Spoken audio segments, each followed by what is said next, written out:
Thank you.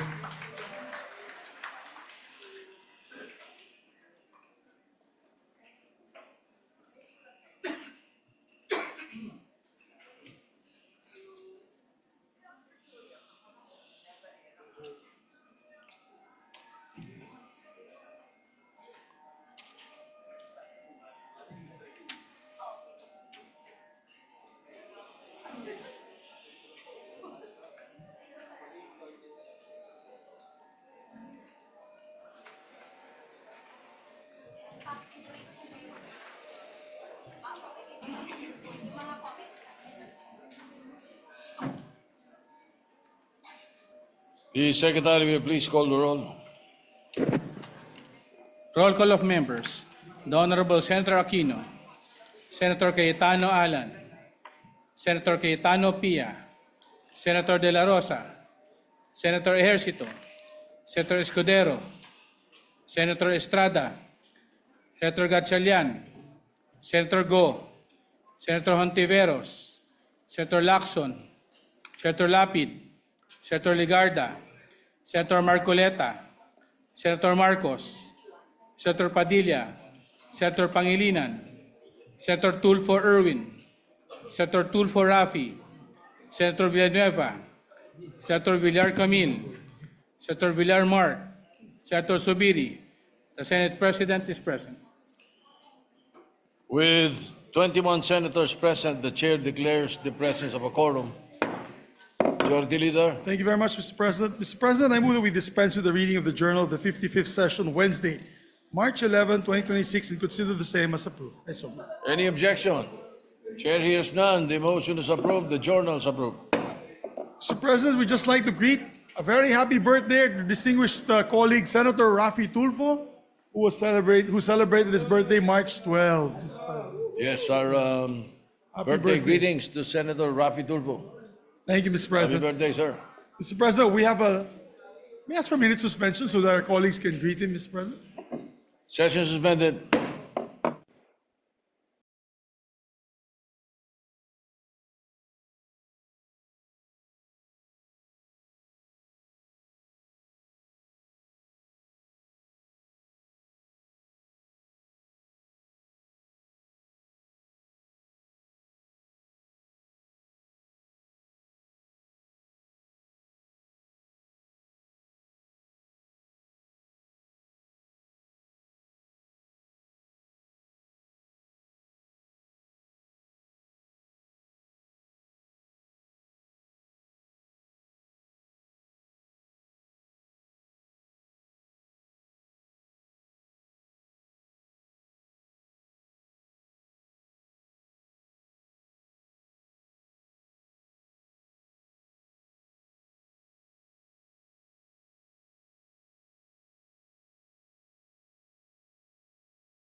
Would you, the majority leader, would you like to take advantage of the... Thank you very much, Mr. Members President. Maybe we present? can ask our colleagues to settle down a bit.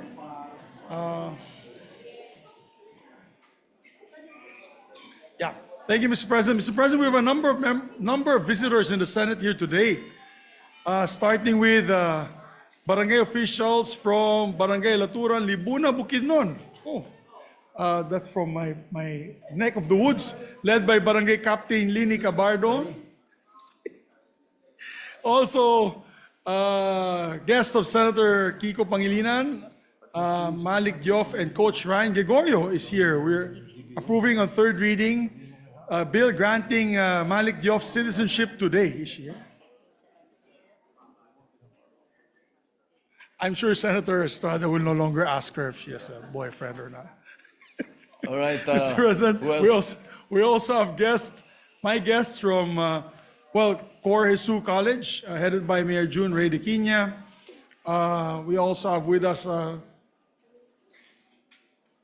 that's it, Mr. President. Thank you. So we recognize them all, Mr. President, for all the guests that are here.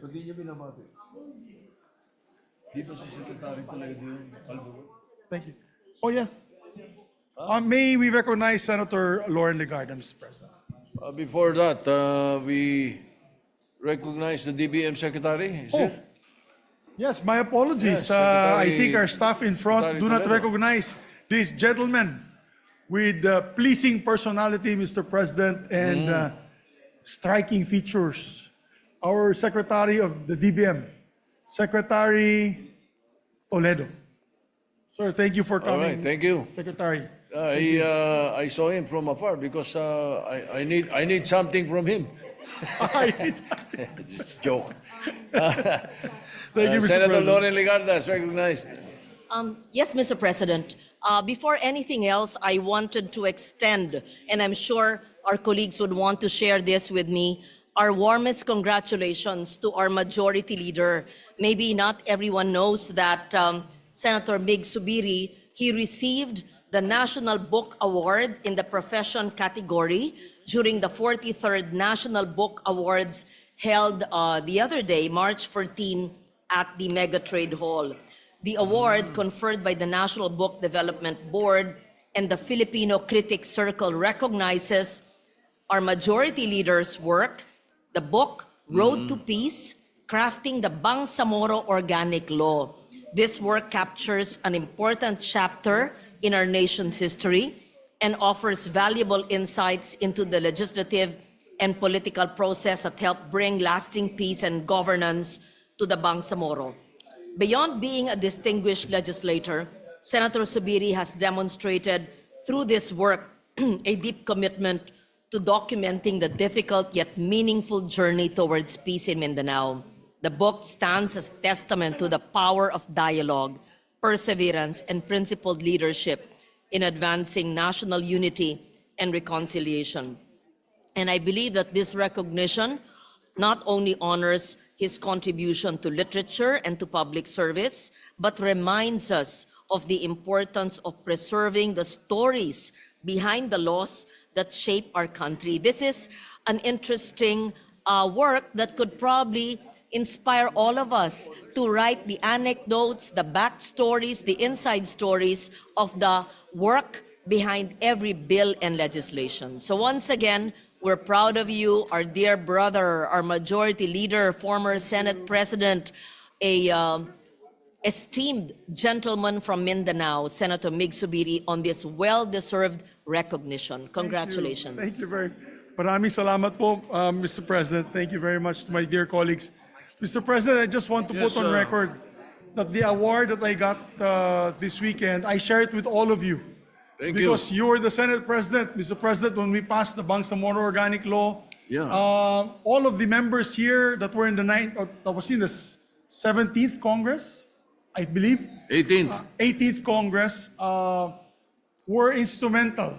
For example, our Senate President pro tempore, Senator Ping Lacson, helped me a lot in crafting the provisions on the peace and order, yung public order and security portion of the BOL, especially yung pagbibigay, kasi gusto po nila ng independent police force, hindi po tayo pumayag. Being the former chief PNP, I knew he stood his ground and said the police should be always centralized from the top. And we accepted all these amendments to that. Senator Frank Vilon, Senator Coco Pimentel helped me in crafting the provisions on particularly the constitutionality, the legal provisions. Senator Risa Ontivero, even Senator Chis Escudero helped us with the legal language. Senator Risa, Senator Lauren, Senator JV, Senator Bam, marami, halos lahat, Mr. President. And if you recall, I Halos have lahat, the biggest contribution because I changed the name. That's correct, Mr. President. That is correct. Of the Changed title. the title. That's correct, Mr. President. And at the time, itim pa yung mga book natin noon. Oh yeah. Nung pinasok pa natin yan. We Wala pa yung almost pandemic. we almost passed a law that was unconstitutional if we did not include autonomous region of Muslim Mindanao Yes, in the and Bangsamoro. we thank also for Yeah. we also thank the Supreme Court for declaring it constitutional, Mr. Yes. President. That's the most So important. congratulations on your award. Thank you, You sir. are a true red-blooded ninja. Salamat po, sir. Thank you, Mr. President. Mr. President, Mr. President, I move that we approve on third reading several measures before we take up other matters. Mr. President, I move that we approve Senate Bill number 1719, and ask the Secretary to read the title of the measure. Yes, any objection? Hearing none, the Secretary will read the title of the measure and conduct a roll call vote for third reading on Senate Bill 1719. Please proceed. An act declaring the month of April every year as the Philippine Veterans Month. Roll call of members. Senator Aquino, Senator Cayetano Alan, Senator Cayetano Pia, Senator De La Rosa, Senator Ejercito, Senator Escudero, Senator Estrada, Senator Gatchalian, Senator Go, Senator Hontiveros, Senator Lacson, Senator Lapid, Senator Ligarda, Senator Marcoleta, Senator Marcos, Senator Padilla, Senator Pangilinan, Senator Tulfo Erwin, Senator Tulfo Rafi, Senator Villanueva, Senator Villar Camil, Senator Villar Mark, Senator Zubiri, Senate President Soto III. With 21 affirmative votes, no negative votes, no abstention, Senate Bill 1719 is approved on third reading. Congratulations are in order to the Your sponsors leader. and the authors. Mr. President, I move that we approve on third reading Senate Bill number 1908. I so move, Mr. President. Any objection? Hearing none, consideration of Senate Bill 1908 is in order. The Secretary will read the title of the measure and conduct a roll call vote. An act mandating law enforcement officers to use a body-worn camera during law enforcement operations, providing penalties for violations and appropriating funds for the poor. Roll call of members. Senator Aquino, Senator Cayetano Alan, Senator Cayetano Pia, Senator De La Rosa, Senator Ejercito, Senator Escudero, Senator Estrada, Senator Gatchalian, Senator Go, Senator Hontiveros, Senator Lacson, Senator Lapid, Senator Ligarda, Senator Marcoleta, Senator Marcos, Senator Padilla, Senator Pangilinan, Senator Tulfo Erwin, Senator Tulfo Rafi, Senator Villanueva, Senator Villar Camil, Senator Villar Mark, Senator Zubiri, Yes. Senate President Soto III. Yes. With 21 affirmative votes, no negative votes, no abstention, Senate Bill 1908 is approved on third reading. Mr. President, I also want to put on record that all the bills that we're passing on third reading have been electronically distributed to the senators on March 13 in compliance with the three-day rule of the Constitution. Noted. Thank you, Thank Mr. you. President. We move to approve also, Mr. President, Senate Bill number 1910. I so move. Any objection? Hearing none, the Secretary will read the title of the measure and conduct a roll call vote for 1910. An act providing for a free financial literacy education for overseas Filipino workers and their families. Roll call of members. Senator Aquino, Senator Cayetano Alan, Senator Cayetano Pia, Senator De La Rosa, Senator Ejercito, Senator Escudero, Senator Estrada, Senator Gatchalian, Senator Go, Senator Hontiveros, Senator Lacson, Senator Lapid, Senator Ligarda, Senator Marcoleta, Senator Marcos, Senator Padilla, Senator Pangilinan, Senator Tulfo Erwin, Senator Tulfo Rafi, Senator Villanueva, Senator Villar Camil, Senator Villar Mark, Senator Zubiri, Yes. Senate President Soto III.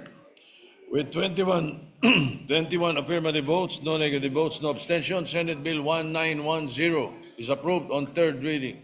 Majority President, Leader. I move to approve on third reading Senate Bill number 1917, Mr. President. Any objection? Chair hears none. Senate Bill 1917, the Secretary will read the title of the measure and conduct a roll call vote. Anak providing for protection of remittances of overseas Filipino workers. Roll call of members, Senator Aquino, Senator Cayetano Alan, Senator Cayetano Pia, Senator De La Rosa, Senator Ejercito, Senator Escudero, Senator Estrada, Senator Gatchalian, Senator Go, Senator Hontiveros, Senator Lacson, Senator Lapid, Senator Ligarda, Senator Marcoleta, Senator Marcos, Senator Padilla, Senator Pangilinan, Senator Tulfo Erwin, Senator Tulfo Rafi, Senator Villanueva, Senator Villar Camil, Senator Villar Mark, Senator Zubiri, Senate President Soto III. With 21 affirmative votes, no negative votes, no abstention, Senate Bill 1917 is approved on third reading. Majority Leader. Thank you very much, Mr. President. Mr. President, I move that we approve on third reading Senate Bill number 1937. I so move, Mr. President. Any objection? Chair hears none. The Senate Bill 1937 is in order for third reading. The Secretary will read the title of the measure and conduct a roll call vote.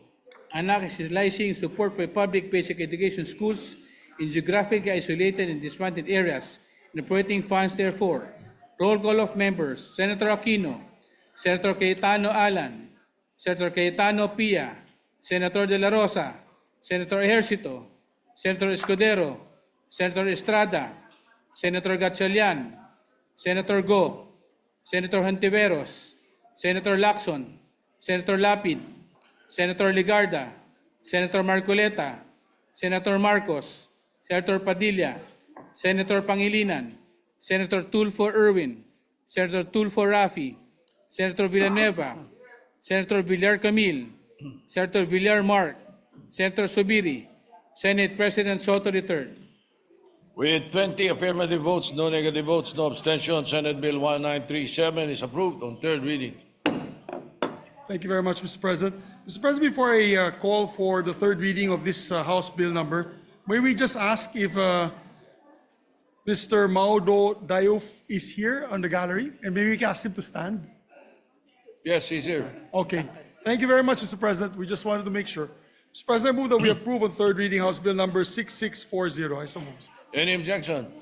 Chair hears none. House Bill 6640 is up for third reading. The Secretary will read the title of the measure.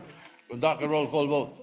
Anak granting Philippine citizenship to Maudo Diouf, Senator Aquino, Senator Cayetano Alan, Senator Cayetano Pia, Senator De La Rosa, Senator Ejercito, Senator Escudero, Senator Estrada, Senator Gatchalian, Senator Go, Senator Hontiveros, Senator Lacson, Senator Lapid, Senator Ligarda, Senator Marcoleta, Senator Marcos, Senator Padilla, Senator Pangilinan, Senator Tulfo Erwin, Senator Tulfo Rafi, Senator Villanueva, Senator Villar Camil, Senator Villar Mark, Senator Zubiri, Senate President Soto III. With 20 affirmative votes, no negative votes, no abstention, House Bill 6640 is approved on third reading. Thank you, Mr. President. May I ask for just a minute suspension to confer something with you, Mr. President? Session suspended.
Majority Leader.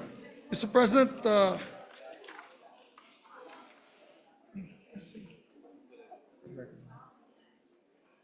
President, usually by tradition, all those that we approve on citizenships are here for third reading approval.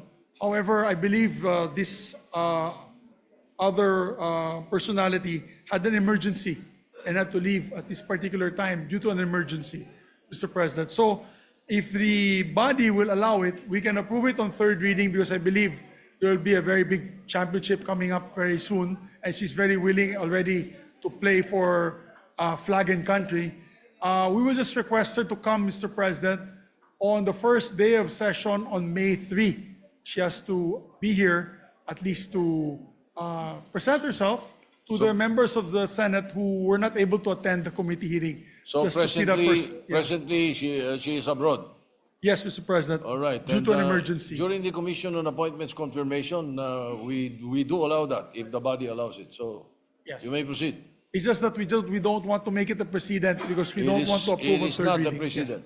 Yes. This case, it's an emergency, Mr. President. Yes. And she had asked permission. So with that, I move to approve on third reading House Bill number 6641, Mr. President. So moved. Any objection? Hearing none, House Bill 6641 is up for third reading. The Secretary will read the title of the measure. Conduct a roll call vote. An act granting Philippine citizenship to Elizabeth Janet Means. Roll call of members. Senator Aquino, Senator Cayetano Alan, Senator Cayetano Pia, Senator De La Rosa, Senator Ejercito, Senator Escudero, Senator Estrada, Senator Gatchalian, Senator Go, Senator Hontiveros, Senator Lacson, Senator Lapid, Senator Legarda, Senator Marcoleta, Senator Marcos, Senator Padilla, Senator Pangilinan, Senator Tulfo Erwin, Senator Tulfo Rafi, Senator Villanueva, Senator Villar Camille, Senator Villar Mark, Senator Zubiri, Dalawa, di ba? Senate President Soto III. With 18 affirmative votes, 2 negative votes, and no abstention. Sir, there's an abstention and there's a no vote. One abstention. 16 And one no vote. 16 affirmative votes, 2 negative votes, and 1 abstention. House Bill 6641 is approved on third reading. May we recognize Senator Jingo Estrada, Mr. Senator Jingo Estrada is recognized. Thank you, Mr. President. Just to explain my vote, Mr. President, the reason why I abstained from voting is that we should require the presence of the applicant here in the Senate. If she is really interested in acquiring Philippine citizenship, she should be present here at the gallery right now. Like the presence of Mr. Malik, I think he's very interested in acquiring Filipino citizenship. But the applicant that we are discussing, that we are deliberating right now, is absent. So that is the reason for the vote of abstention, Mr. President.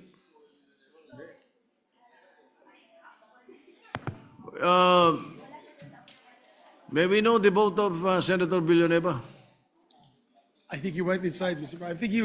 I think he was a negative vote, Mr. Huh? President. So there are two. Let me correct the voting. Yeah, abstain. All So right. abstain siya. So there are. Mr. President, may I, Mr. President? Yes, go ahead, Senator. Mr. President, just like some of our colleagues here, I feel, Mr. President, that the applicant for Filipino citizenship should be here. And considering that she's not around, Mr. President, I was opting for myself not to participate in the voting, Mr. President. But considering that I'm here now on the floor, I would register my no vote, Mr. President. No, so it's Yes, the Mr. tamang President. bilang ko.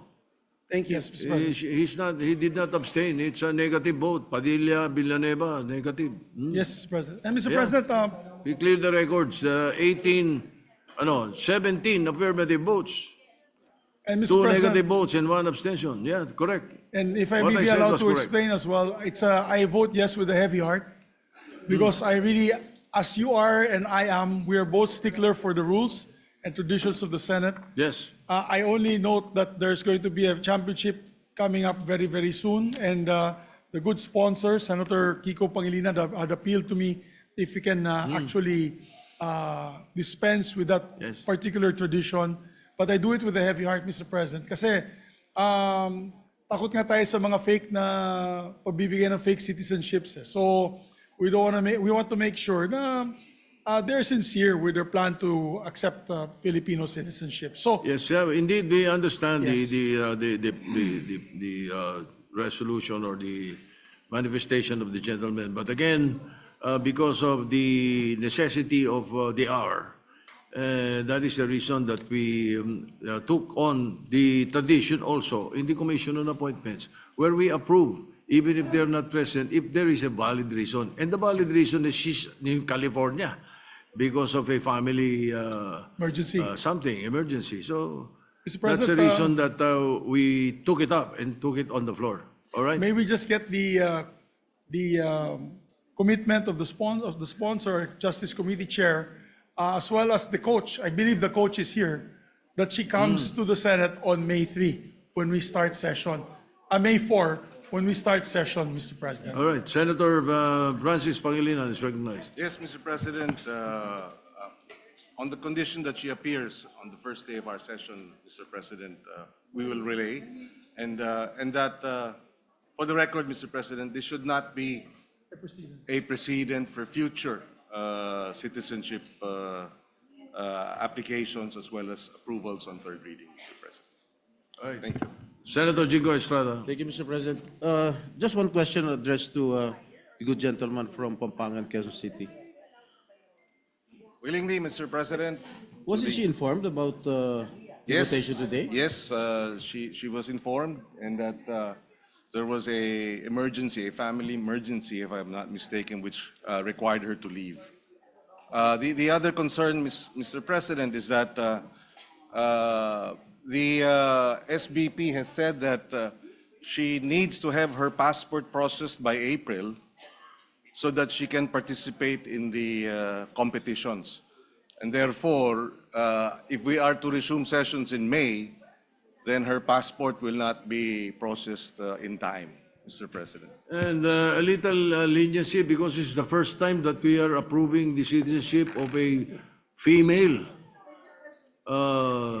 athlete. That is correct, Mr. President. So it's the first time. Why not? Ba't di pagbigyan? Di ba? And Thank that's you. what we did. That is what we did. Thank you, All Mr. right. President.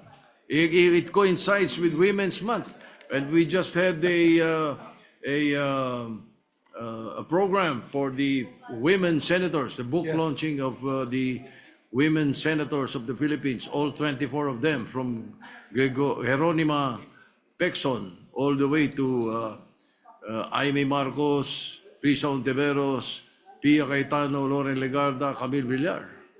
That is correct, Mr. President. And the principal author of this measure is Senator Pia Cayetano. Yes. All right. Thank you, Majority Leader. Thank you very much, Mr. President. As long as we have an understanding that it won't happen again, Yes. so that we have to make sure that all those who were seeking for citizenship must be here at least on third reading. And if they're not here, then we will defer. On the next batch, we will make sure that we will defer their approval.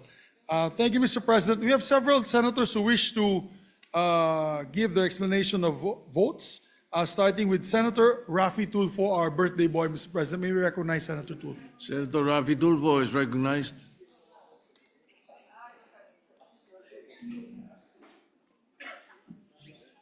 Mr. President, and my dear colleagues, I would like to express my heartfelt gratitude for your overwhelming support of Senate Bill number 1910 under Committee Report number 37.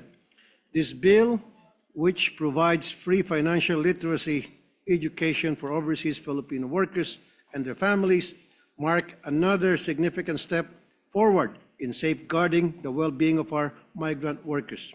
The approval of this bill on third reading demonstrates our unwavering commitment to supporting OFWs, not only concerning their physical health and safety, but also in protecting their hard-earned money. We all recognize that these earnings are the result of their hard work and determination abroad.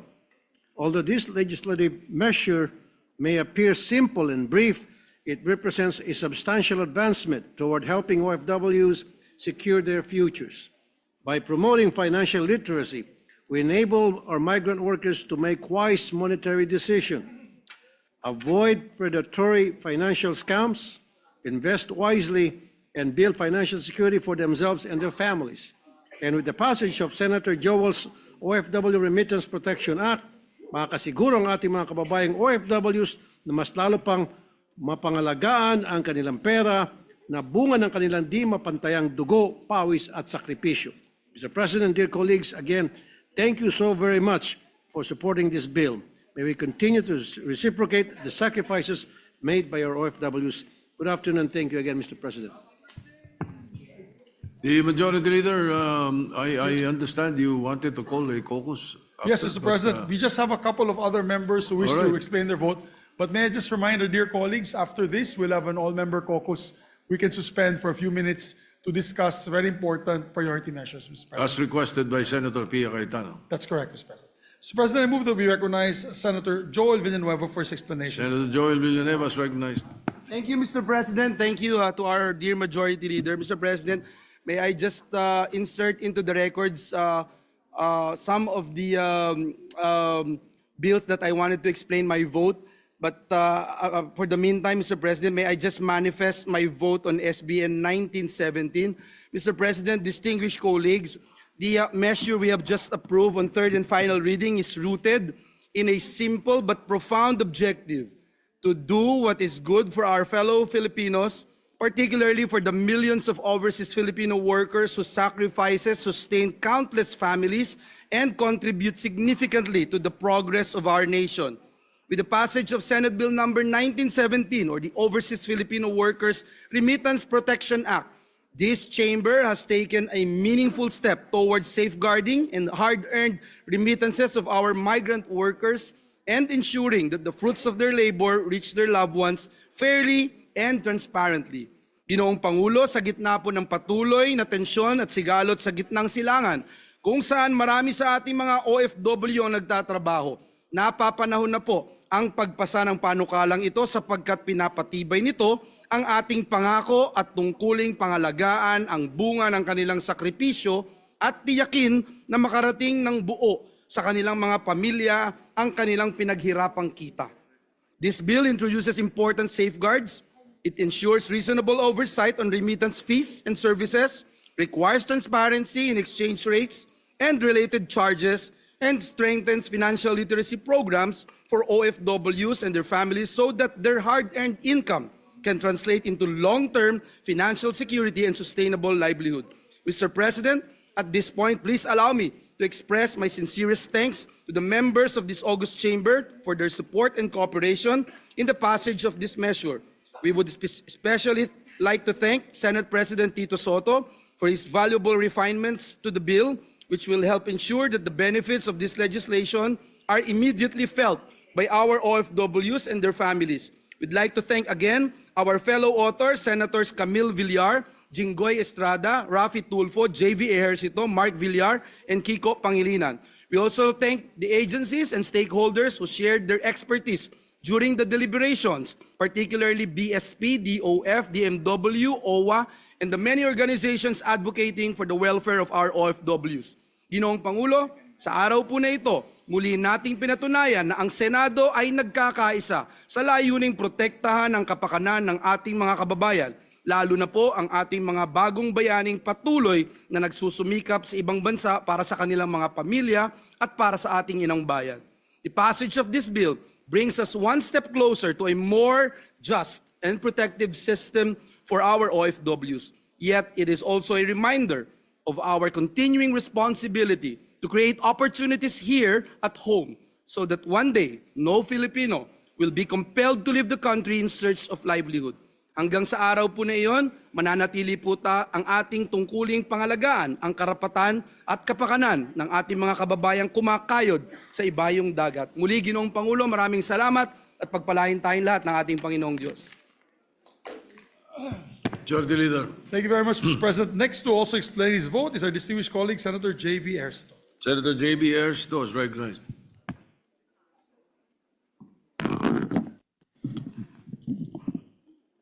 Mr. President, Magandang hapon po. Sa pagpasa sa third reading ng Senate Bill number 1908, pinapakita natin ang ating kolektibong mitiin na bumabalangkas ng balanseng mga mekanismo upang pareho maprotektahan ang kapakanan at karapatan ng mga sibilyan at magbibigay rin ng malinaw at makatarungang panuntunan para sa ating mga alagad na batas sa pagsagawa ng kanilang mga tungkulin. This bill is a product of our collective efforts to strengthen transparency and accountability in legitimate law enforcement operations. Civilians will be protected from alleged irregularities in raids, and while law enforcers will not be accused of corruption and tampering. Sa paggamit ng body-worn cameras, maalis ang pagdududa laban sa ating kapulisan kasabay ang pangangalaga sa karapatang pantao ng ating mga mamamayan. Sa bawat operasyon ng ating kapulisan, may body-worn camera na magsisilbing saksi sa lahat ng mga pangyayari. Ngunit hindi lamang ito sa isang ordinaryong witness, kundi isang witness na impartial. Sa huli, umaasa po tayo na ang panukalang batas na ito ay magiging mahalagang hakbang tungo sa pagpapalakas ng tiwala ng publiko sa ating mga institusyon at law enforcement officers at sa pagtataguyod ng isang tapat na sistema. Maraming salamat po, Mr. President. Thank you. Majority Leader. Yes, thank you, Mr. President. May we recognize once again Senator Rafi? Senator Rapi Tulfo, yes.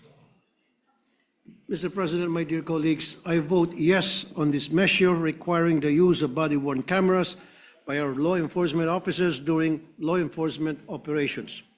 Simple lamang po ang layunin ng panukalang ito: truth, transparency, and accountability. Sa dami ng mga insidenteng nagsumbong na po sa aking programa, mga arrest operations na may aligasyon ng pang-abuso, mga search na kini-question ng proseso, at mga operasyong nauwi sa banggaan ng salaysay, iisa lang po ang laging tanong ng taong bayan: ano ba talaga ang totoo at sino nagsasabi ng totoo? But by requiring officers to wear body-worn cameras while conducting official operations such as arrest, searches, service of warrants, entrapment and bypass operations, hot pursuit operations, and other enforcement activities, ginagarantiya po natin na may recording ang mga galaw ng parehong mga sospek at kapulisan na pwedeng i-review kung may kinakailangan. Hindi po ito laban sa kapulisan. In fact, this is as much a protection of our police officers as it is for the public. Marami po tayong matitinong pulis na nadadamay sa maling paratang. With a functioning body-worn camera, there will be an objective record of events. Hindi na ito magiging he said, she said, because the footage will speak for itself. In short, may resibo na po. The use of body-worn cameras is a very basic solution, but it's very effective for law enforcement and public accountability. Kasi nga po, nagkaroon na tayo ng resibo. Ito ang kailangan natin sa ating mga ahensya sa gobyerno, lalong-lalo na sa ating mga law enforcement agencies. The footage can serve as credible evidence that they perform their duties properly and within the bounds of the law. Ang body-worn cameras ay magsisilbi impartial witness sa bawat operasyon. Walang kinikilingan, walang binabago. Sa ganitong paraan, napapalakas natin ang tiwala ng publiko sa mga ating law enforcement agencies, habang napoprotektahan din ang karapatan ng lahat. Mr. President, the passage of this measure will build greater trust between the public and our law enforcement institutions. Transparency strengthens accountability, and accountability strengthens public confidence. I would like to thank the principal sponsor of this measure, Senator J.V. Ejercito, for fast-tracking the passage of this measure.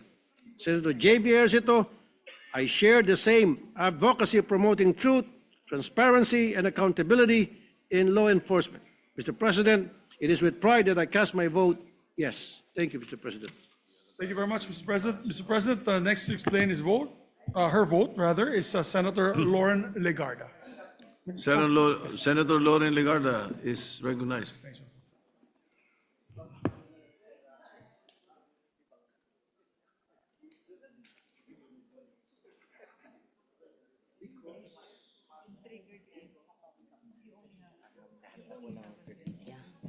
Thank you, Mr. President. I vote yes on Senate Bill 1937, the GIDA Schools Act.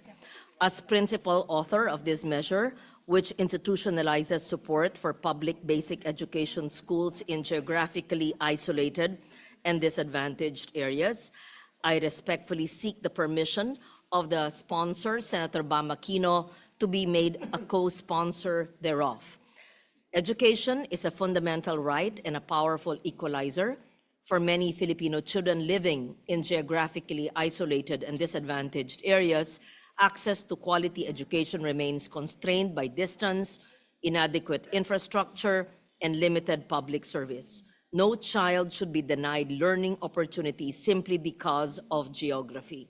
This measure addresses these persistent barriers by strengthening support for public basic education schools in geographically isolated and disadvantaged areas, ensuring that learners in remote and marginalized communities are provided with accessible, safe, and adequate school facilities. It mandates the establishment of GIDA schools where needed, provides clear indicators for identifying communities facing significant educational access challenges.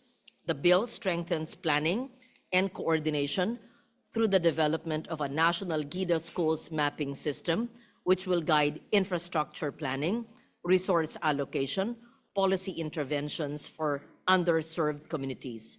By institutionalizing support systems for GIDA schools, this measure advances our commitment to inclusive and equitable education for all Filipinos. I thank the good sponsor, Senator Bam Aquino, for making this a priority. Thank you for hearing it soonest and for sponsoring it last week. I apologize, I was not able to read my co-sponsorship because I was on sick leave last week. I would just like to put on record as well. Remember, I'm sure you've seen it online, the video of children walking through the side of a mountain where there was a mud flow by a river somewhere in Cebu. I hope that these bills and policies don't end up just ink on paper, but that particular GIDA school in that barangay in Cebu is addressed immediately. It may not have been in the GAA 2026 budget, but I'm certain that the DepEd has some funds which can be used and that the DPWH or perhaps the DBM Secretary said the LGSF can address that issue. It's something that went viral, then what? This is a GIDA school policy. It will take time before we put our words into action. But we have the GAA 2026, naka-FLR pa yata lahat, pero sana yung LGSF ay mabigay sa particular school na yon at marami pa pong gaya noon sa iba't ibang lugar. Thank you, Mr. President. Jordi Reader. Thank you. And I also conferred with Senator Bam Aquino. He gladly accepts the co-sponsorship request of our distinguished colleague. And the timing is perfect because we have also the Secretary of DBM here with us today, Mr. President. I hope that they prioritize these last mile schools, but it's a different name now. I believe Senator Bam called them. What is the geographically isolated and disadvantaged areas? GIDA or GIDA, Mr. President. Whatever. Yes, whatever name, it's the same name. It's just like finance and finance. You know, Senator correct, Enrile Mr. pronounces it as finance. I pronounce it as finance. Yes. Now, when I checked Webster, the American pronunciation is finance, but the British pronunciation is finance. Yes, Mr. President. Yeah, so we're both right. It's like tomato and tomato. Tomato and tomato. Anyway, it's all the same one. It's all the Senator same. Francis Pangilinan is recognized. But I believe, Mr. President, whether it is British or American, it is both isolated. Neither British or American pronunciation would be isolated. Mr. Correct. Isolated. You are absolutely right. Thank you, Mr. President. Next to explain their vote, Mr. President, Senator Mark Villar. Senator Mark Villar is recognized.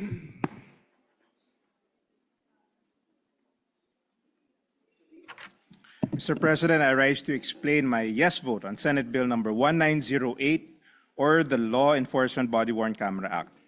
Body-worn cameras have been an integral part of law enforcement in other countries. It has been an effective deterrent against police abuse in other countries and is instrumental in the speedy resolution of cases.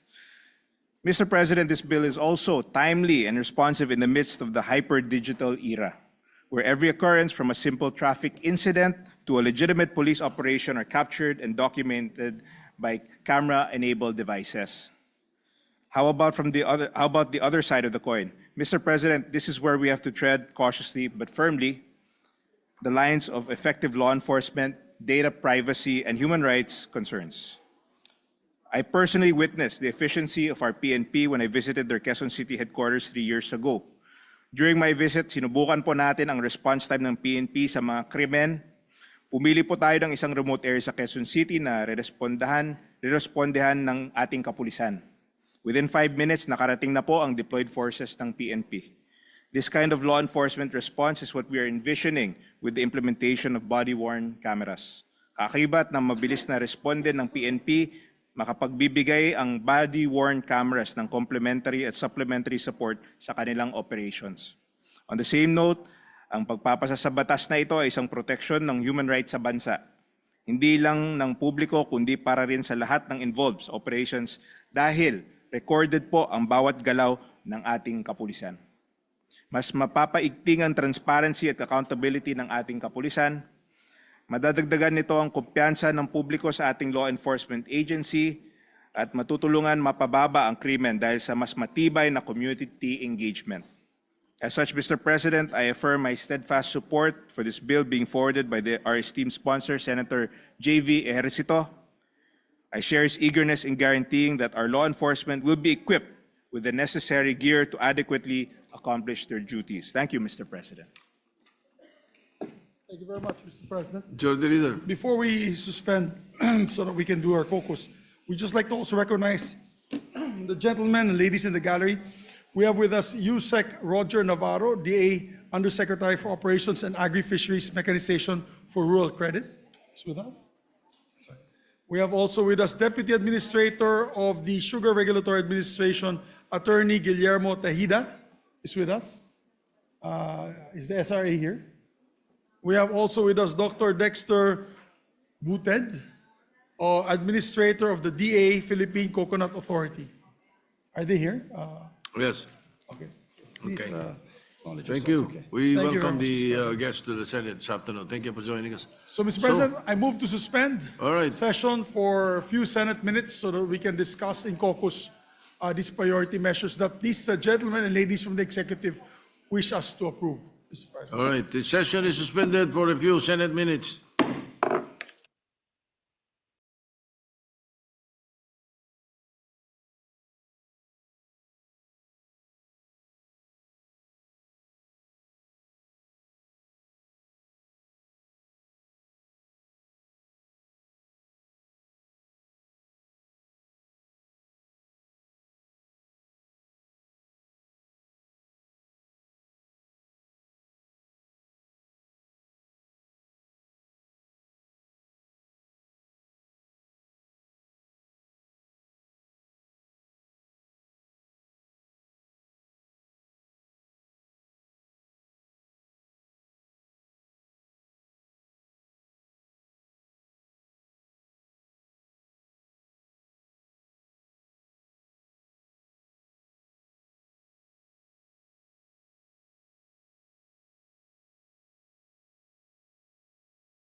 Thank you, Mr. President. Majority Mr. Leader. President, I move that we proceed with the reference of business. Secretary will proceed with the reference of business. Mag-alam mo na konti.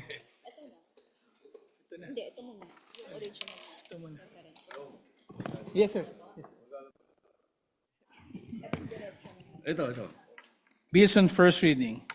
Senate Bill 1963, an act clarifying the value-added tax treatment of socialized electricity subsidies and statutory charges under Republic Act Number 9136, otherwise known as the Electric Power Industry Reform Act 2001, amending with the purpose Section 108 of the National Internal Revenue Code of 1997 as amended, and for other purposes by Senator Ligarda.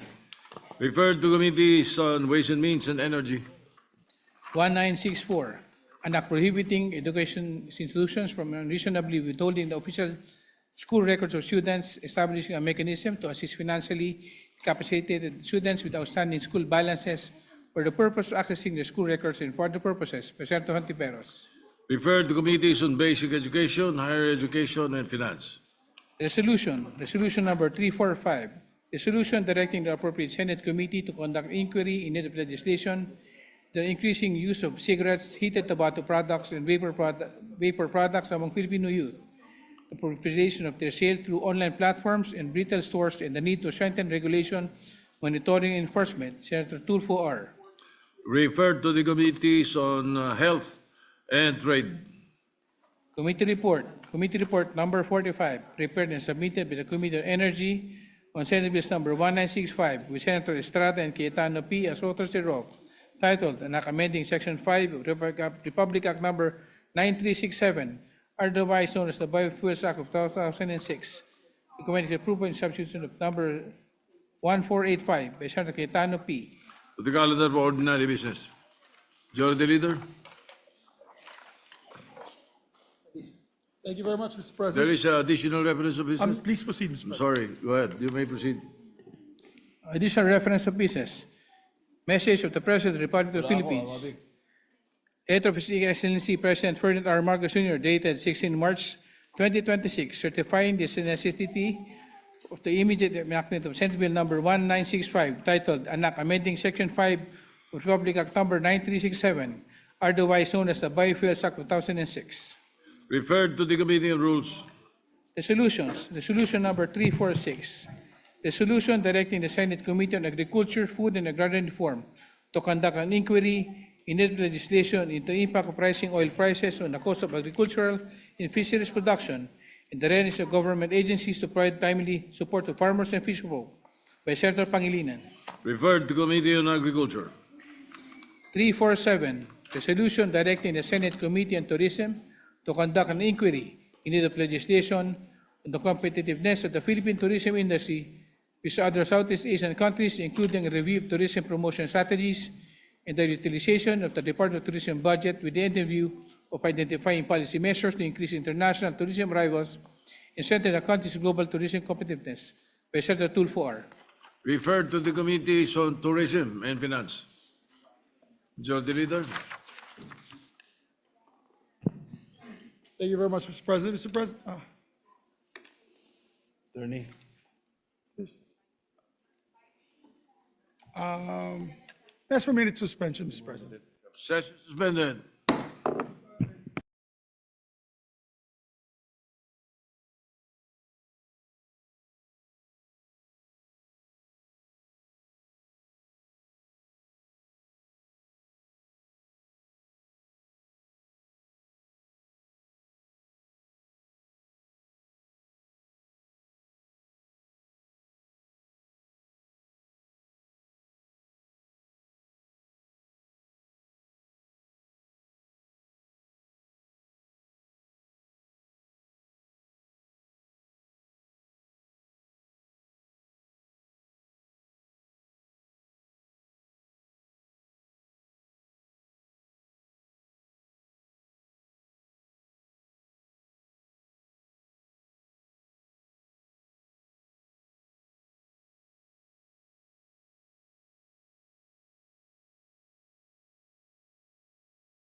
may I move for additional reference of business? There is a second additional reference of business. You may proceed, Secretary.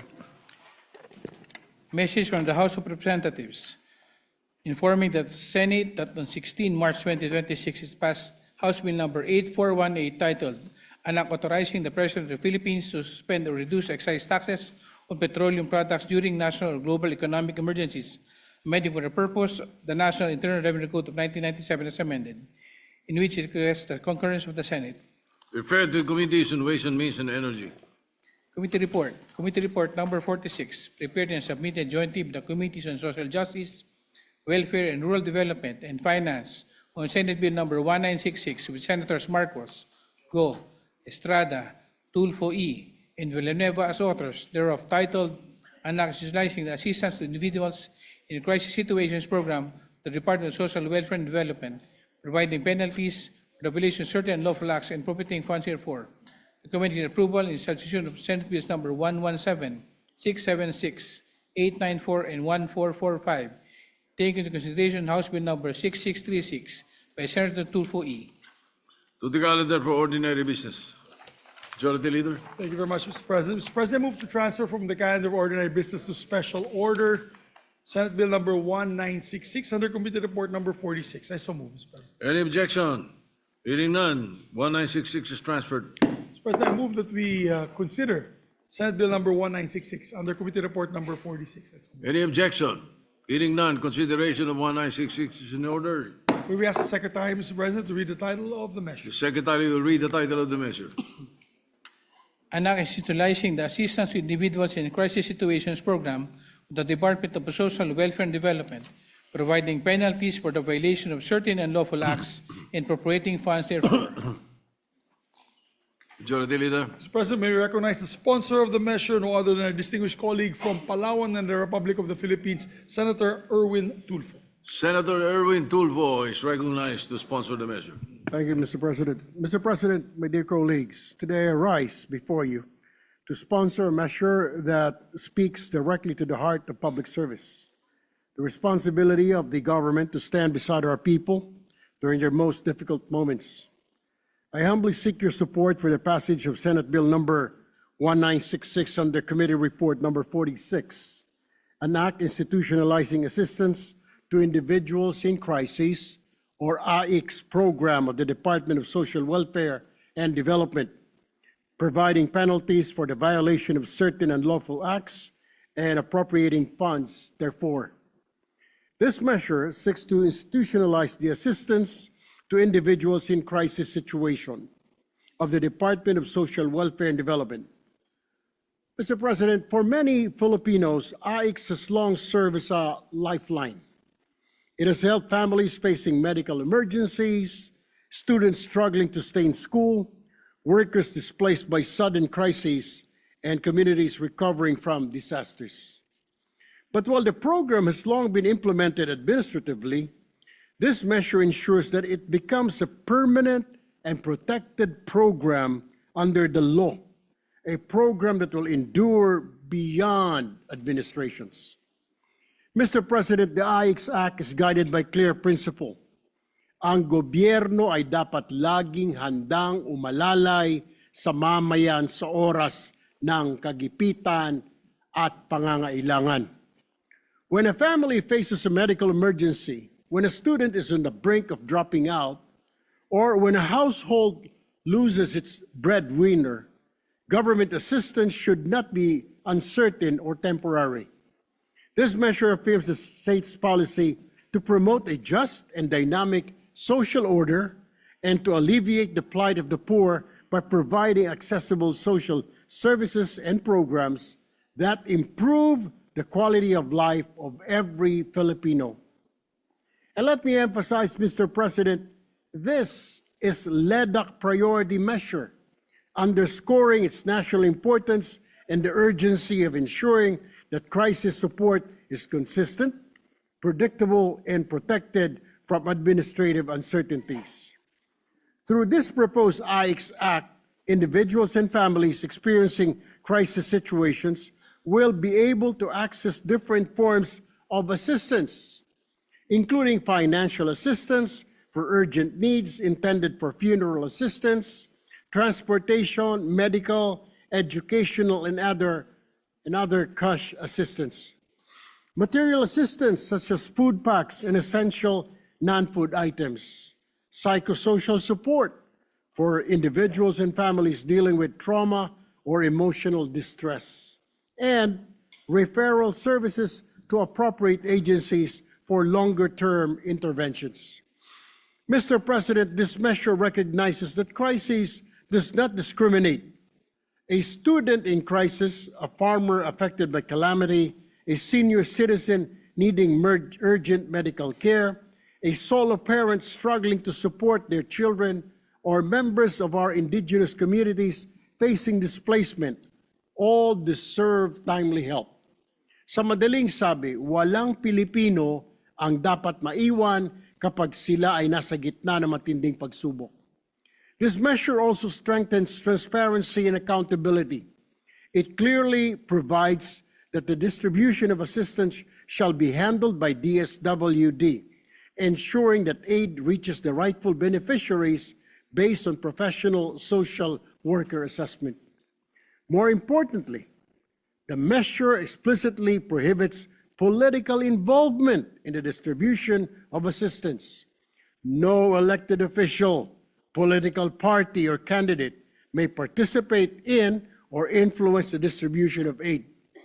Political signage, branding, or imagery will not be allowed. Mga kasama, malinaw ang mensahe ng batas na ito. Ang tulong ng gobyerno ay hindi dapat nagiging instrumento ng politika. The measure also seeks to establish an integrated program delivery system in coordination with the Department of Information and Communications Technology to modernize service delivery, ensure data privacy under Data Privacy Act of 2012, and prevent duplication or abuse of assistance. To ensure effective oversight, the Joint Congressional Oversight Committee will be constituted, allowing Congress to regularly monitor implementation, identify gaps, and recommend improvements. Mr. President, beyond policy and procedure, this measure is about compassion institutionalized into law. Every Filipino family knows how fragile stability can be. One illness, one accident, one disaster can push a household into crisis. And when that moment comes, our people should not feel alone. Sa oras po ng pangangailangan, dapat maramdaman ng bawat Pilipino na may pamahalaang handang umagapay at tumulong. By institutionalizing AICS, we ensure that assistance is systematic, fair, transparent, and insulated from political interference, so that help reaches those who truly need it at the time they need it most. Mr. President and dear colleagues, this measure is not merely about providing aid. It is about affirming a fundamental promise of governance na ang pamahalaan ay kakampi ng mamayan lalo na sa panahon ng krisis. For this reason, I humbly urge my colleagues to support the immediate passage of this measure, and in doing so, we give substance to our promise that help will be there when it is needed most, not as a matter of political discretion, but as a matter of right. Maraming salamat po, Ginoong Pangulo. Thank you, Mr. President. Mr. President, to allow our colleagues Yes, Majority Leader. to allow our colleagues to study the measure further, move to suspend consideration of the same. Any objection? Hearing none, consideration of the measure suspended. Pwede na tayo mag-second.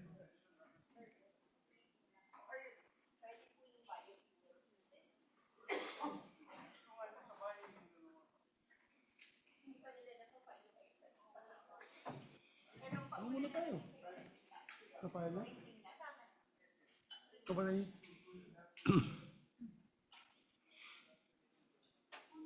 napahal na pero...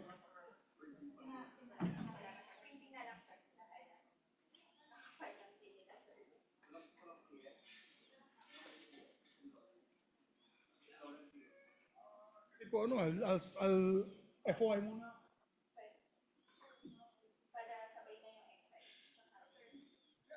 Yes, for a minute suspension, Mr. President. Session suspended.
Move for additional reference of business, Mr. President. The third additional reference of business, Secretary, proceed.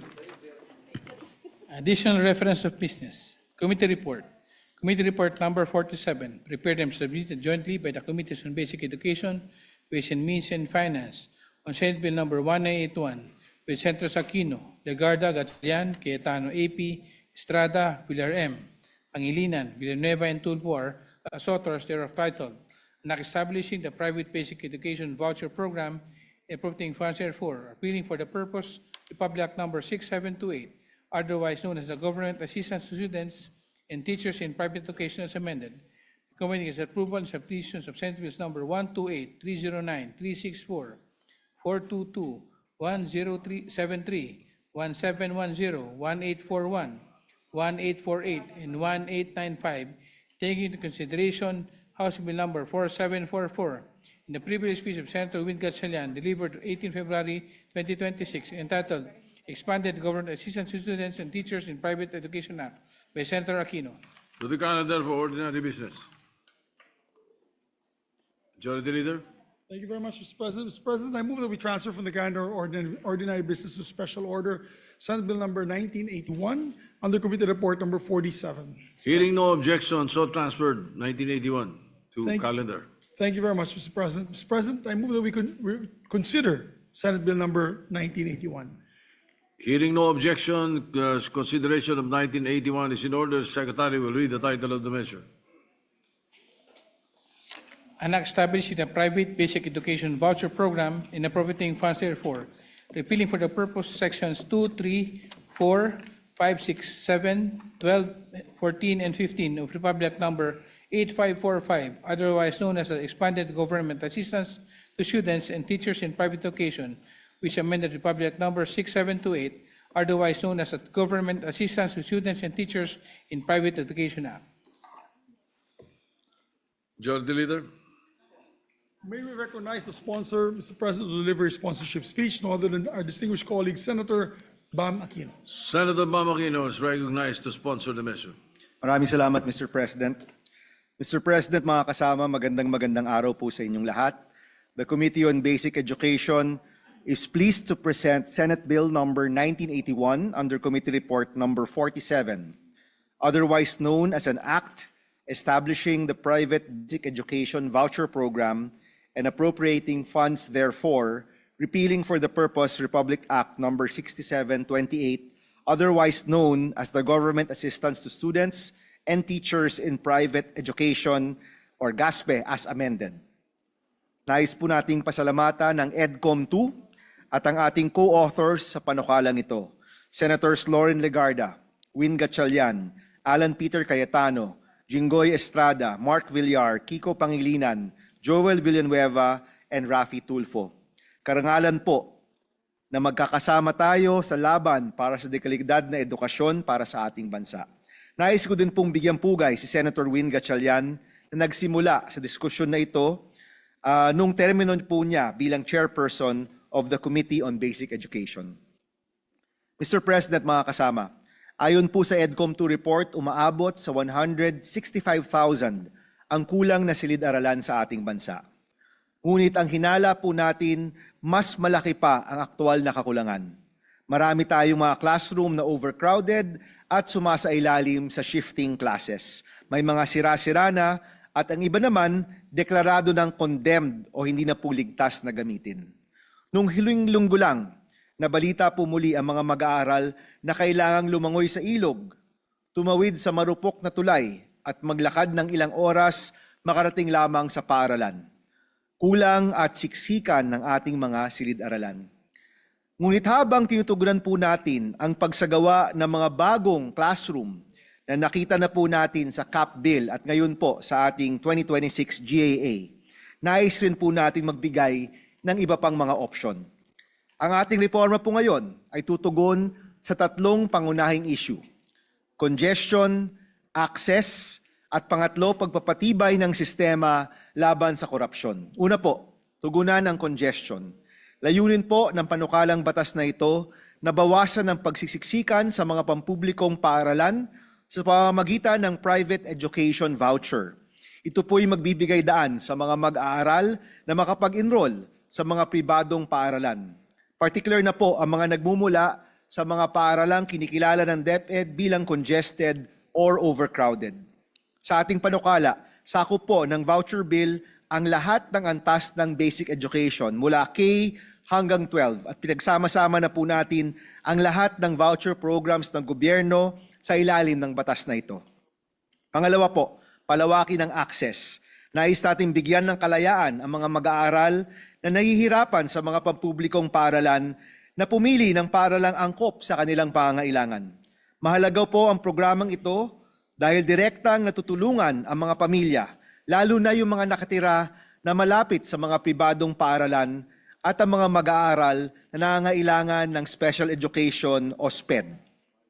Bukod po dito, bibigyan po ng priority ang mga mag-aaral mula sa 4Ps, GAIDA o Geographically Isolated and Disadvantaged Areas, IPs o Indigenous People, at sa mga estudyanteng nagmumula sa mga foster homes or alternative childcare. Kasama rin po dito ang mga mag-aaral na may disabilities at iba pang mga mula sa vulnerable sectors na tutukuyin ng DepEd. Pinapalakas din po natin ang ugnayan ng mga pribadong paaralan sa pamamagitan ng mga subsidy at suporta para sa mga gurong nagtatrabaho po dito.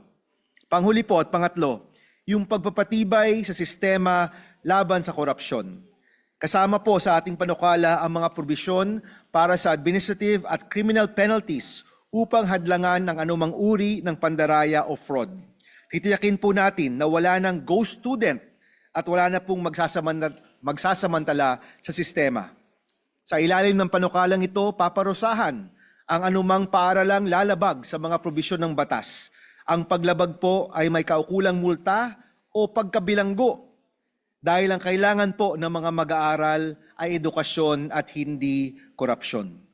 Mr. President, mga kasama, inaasahan ko ang inyong pakikiisa upang maipasa ang panukalang batas na ito. Ito po ay isang mahalagang hakbang tungo sa pagtugon sa krisis sa ating edukasyon. Sa pamamagitan po nito, masisigurado nating mas marami pang kabataang Pilipino ang makakapag-aral sa mga maayos na kapaligiran at makakatanggap ng dekalidad na edukasyon. Yakin po natin na walang batang maiiwan sa ating minamahal na bayan. Maraming salamat po and we hope for your continued support for our reforms in the Philippine education system. Maraming salamat, Mr. President. Majority Leader. Thank you very much, Mr. President. Mr. President, move to recognize and to co-sponsor the measure our distinguished Deputy Majority Floor Leader, Senator J.V. Ayers. Senator J.B. Ejercito is recognized. Mr. President, colleagues, good afternoon. I rise today to co-sponsor the said measure. Isa po sa mga pinakamalagang atas ng ating konstitusyon ay ang pangalagaan at itaguyod ang karapatan ng lahat ng mamamayan sa mahusay na edukasyon sa lahat ng antas. At dapat magsagawa ng angkop ng mga hakbang upang matamo ng lahat ng gayong edukasyon. Ang edukasyon ay hindi lamang isang serbisyo ng pamahalaan, kundi isang pangunahing karapatan ng bawat Pilipino at isang haligi ng pambansang kaunlaran. Subalit sa kabila ng patuloy na pagsisikap ng pamahalaan na palawakin ang access sa edukasyon, nananatili pa rin ang malaking hamon sa ating basic education system.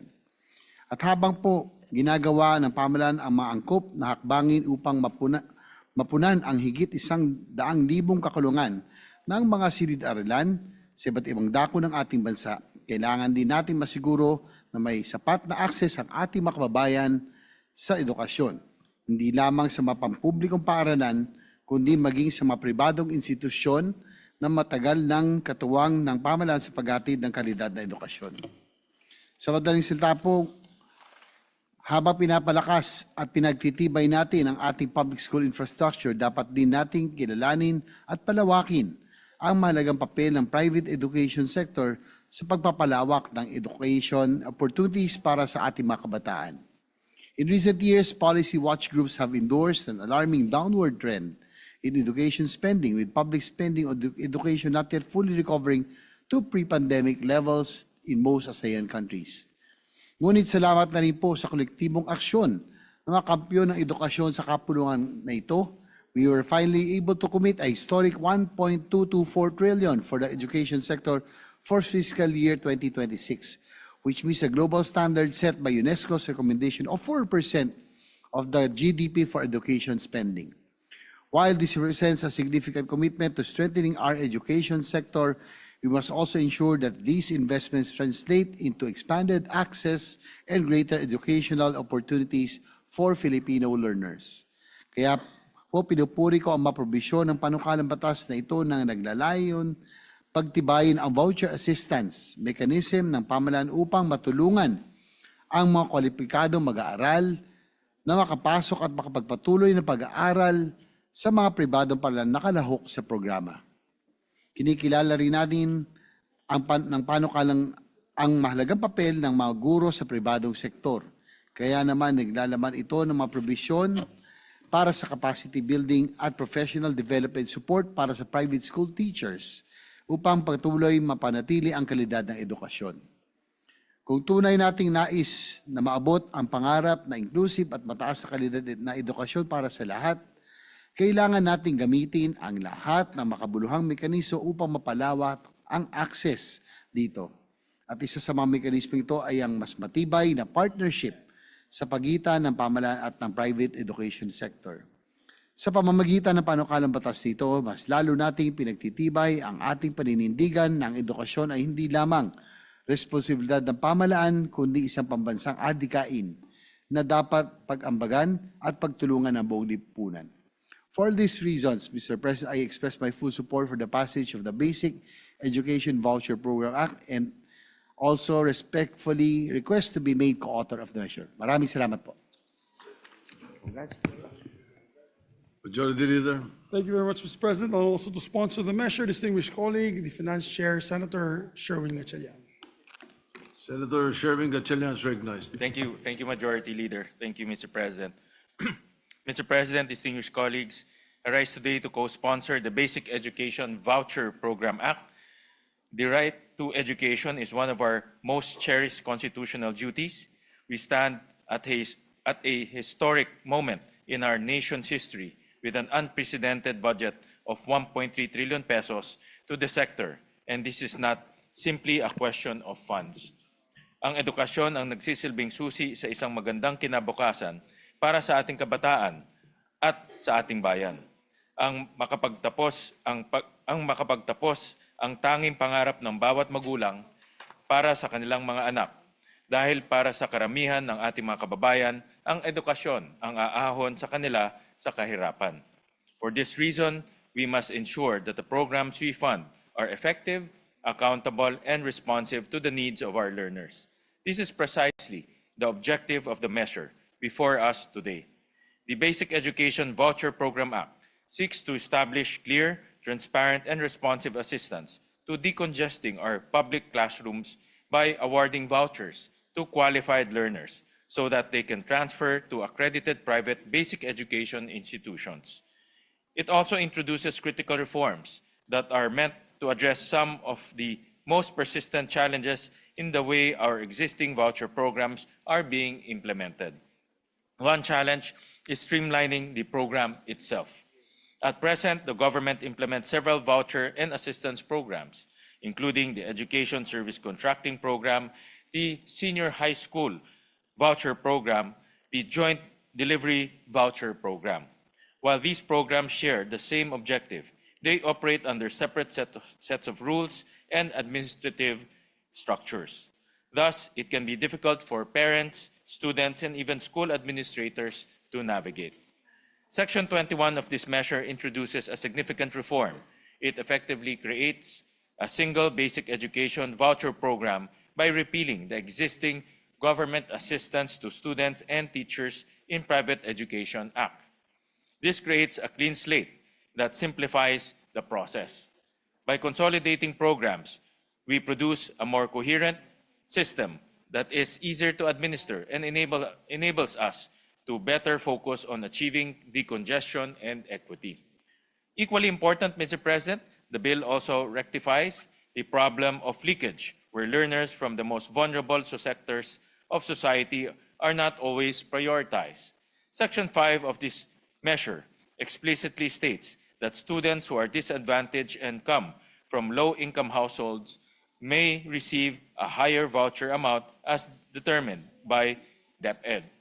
Furthermore, it prioritizes learners from disadvantaged backgrounds such as learners with disabilities, learners from indigenous communities, foster care children, 4Ps beneficiaries, and learners from geographically isolated and displaced areas or GAIDA.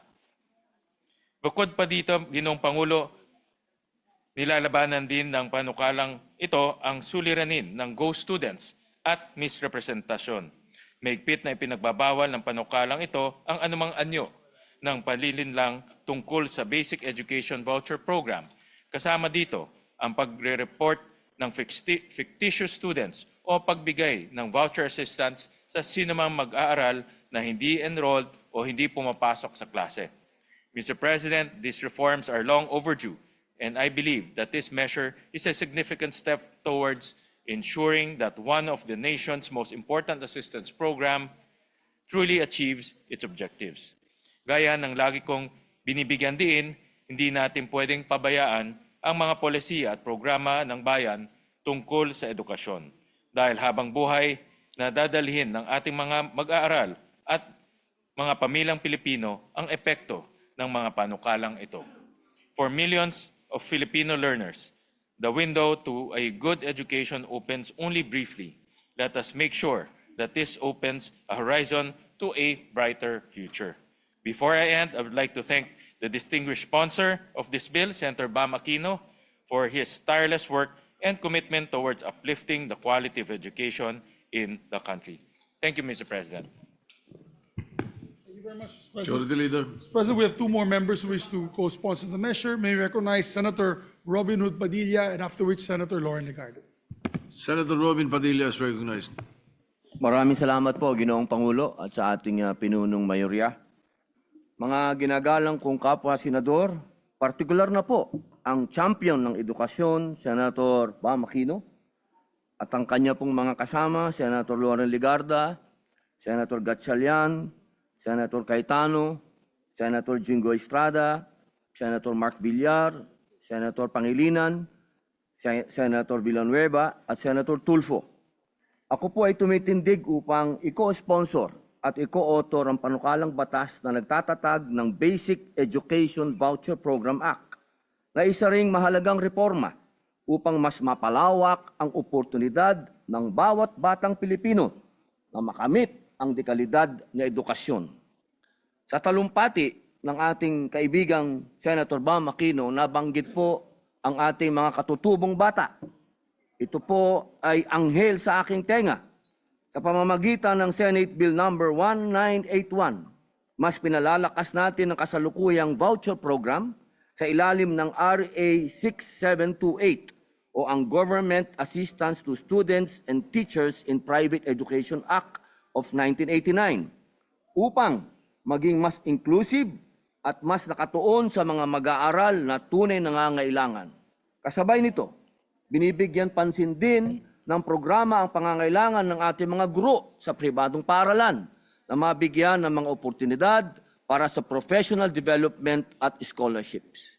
Higit sa lahat, pinatitibay ng panukalang ito ang mahigpit na monitoring, evaluation at accountability mechanisms upang matiyak na ang pondong inalaan para sa edukasyon ay tunay na napupunta sa mga estudyante at nagagamit sa paraang makapagpapabuti sa kalidad ng kanilang pag-aaral.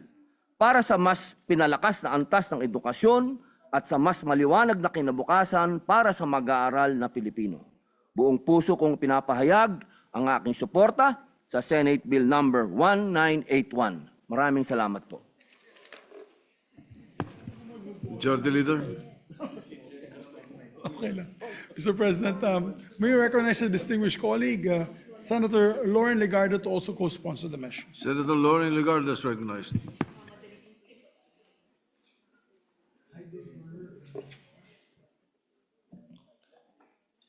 Mr. President, distinguished colleagues, I rise to co-sponsor the Basic Voucher Education Act under Committee Report 47, which seeks to establish the Basic Education Voucher Program and strengthen government assistance to students and teachers in private basic education institutions. Across the country, many public schools continue to struggle with overcrowded classrooms, limited facilities, and steadily increasing enrollment. In numerous communities, particularly in urban and rapidly growing areas, students are compelled to learn in congested conditions that strain teachers, classrooms, and learning resources. At the same time, many private schools possess available capacity but remain inaccessible to families who cannot afford tuition and other school fees. This gap between available learning spaces and financial access remains a persistent challenge in our education system. The Basic Education Voucher Program Act responds to this challenge by providing targeted government vouchers that enable qualified students, especially those from low-income households and disadvantaged communities, to enroll in recognized private schools. By expanding educational choice and making use of available school capacity, the measure helps ease congestion in public schools while ensuring that more Filipino learners can study in safe and conducive learning environments. I commend the sponsor of this measure, Senator Bam Aquino, for advancing a reform that recognizes the complementary roles of public and private educational institutions in delivering quality education for every Filipino learner. Thank you, Mr. President.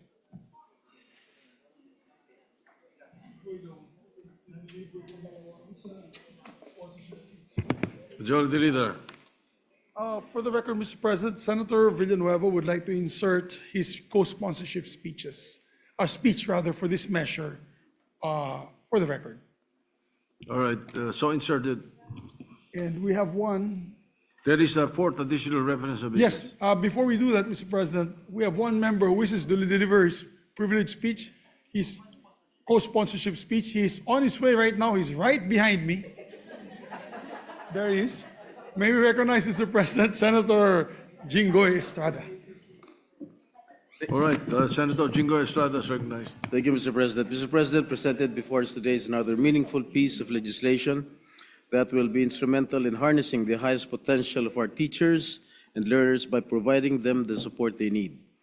With the permission of the good chairperson of the Committee on Basic Education, Senator Bam Aquino, this representation wishes to be included as one of the co-sponsors of Senate Bill number 1981 under Committee Report number 47, or the Basic Education Voucher Program Act.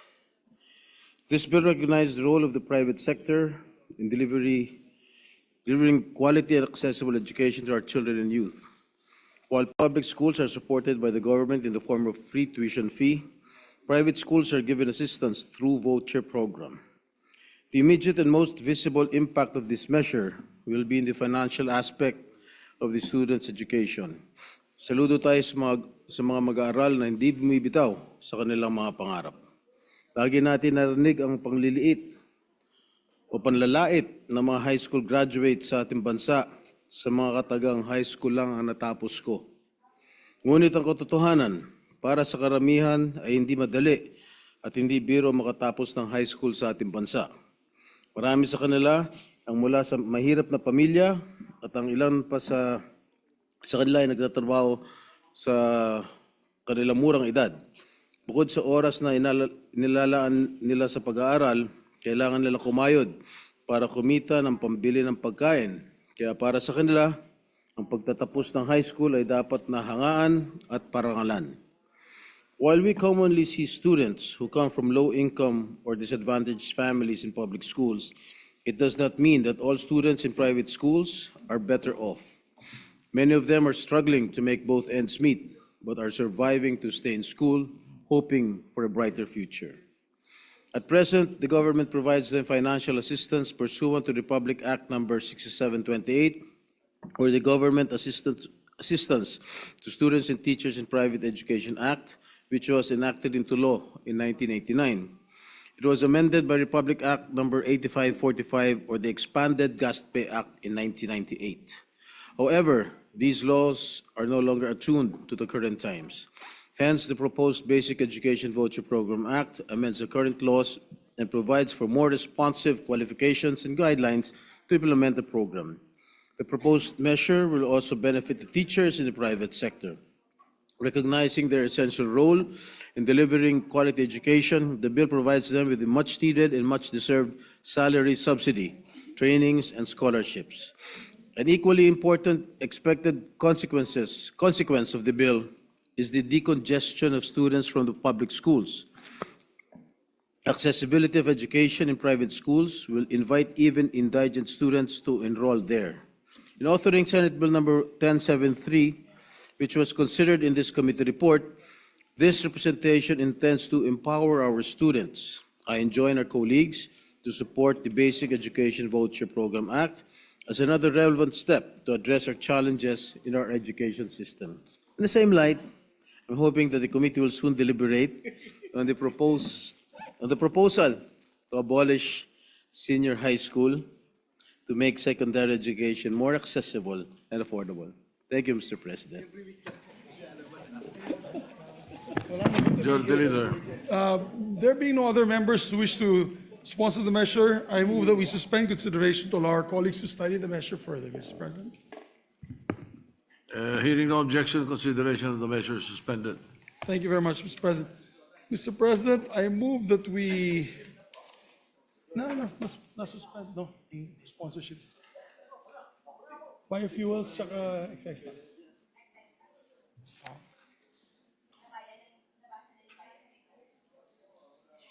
Where's the biofuels number? We have a fourth additional reference of business. Yes, Are you? I move for the additional reference of business, Mr. Yes, the Secretary will proceed with the fourth additional reference of business.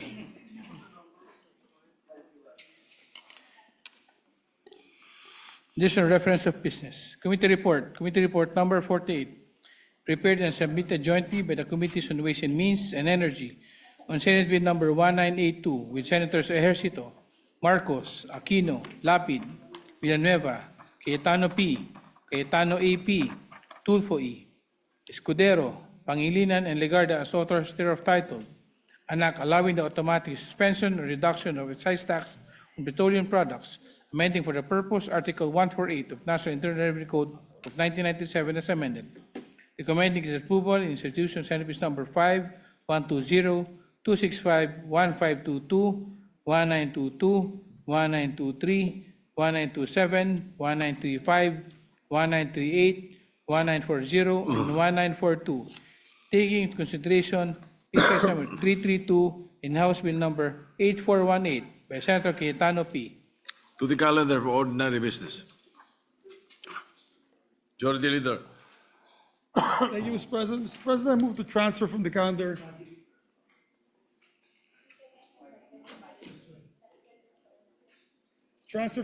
of ordinary business to special order, Senate Bill number 1965 under Committee Report number 45. I so move, Mr. President. Any objection? Hearing none, consideration, the 1965 is transferred.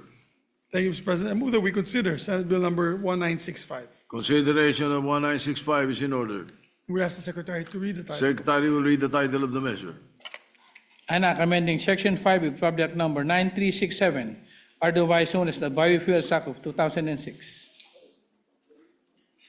Majority Leader.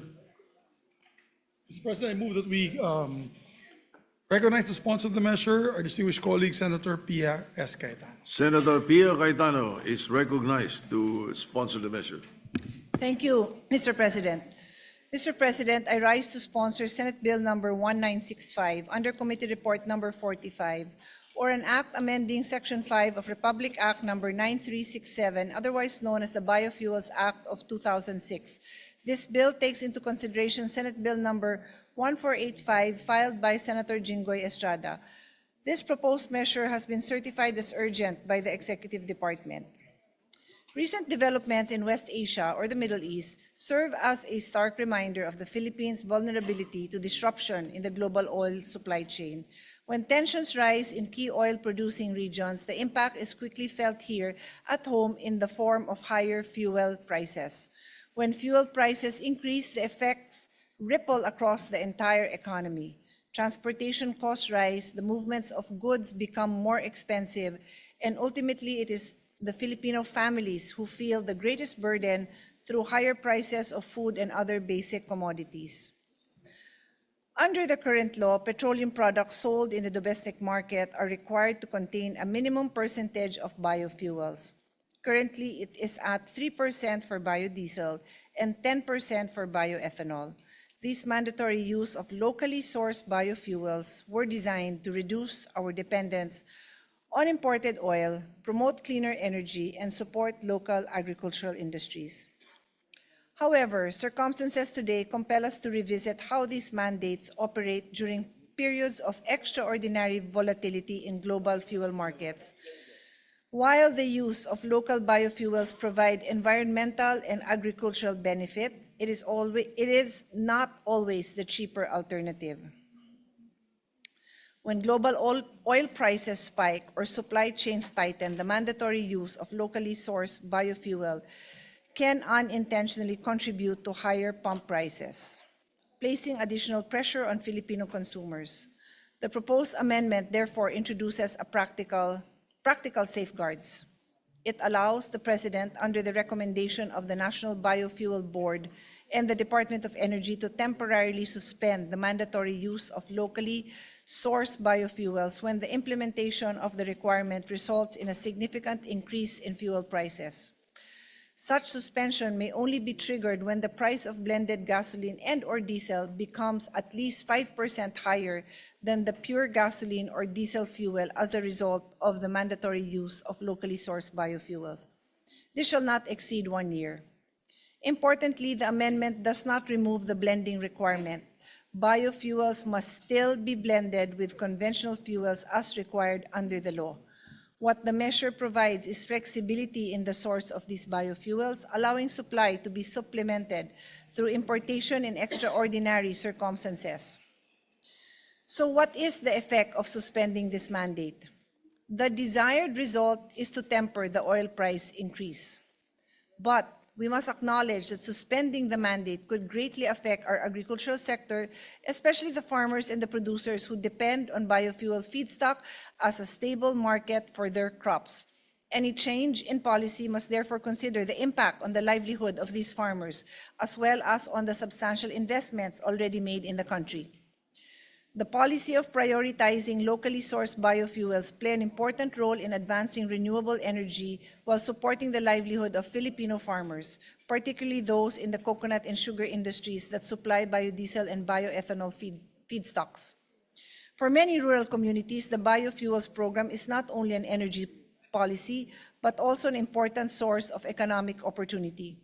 Thus, the challenge before us is to strike the right balance, protecting consumers from excessive fuel prices while sustaining our commitment to renewable energy and likewise considering the concerns of our farmers and the business community in agriculture.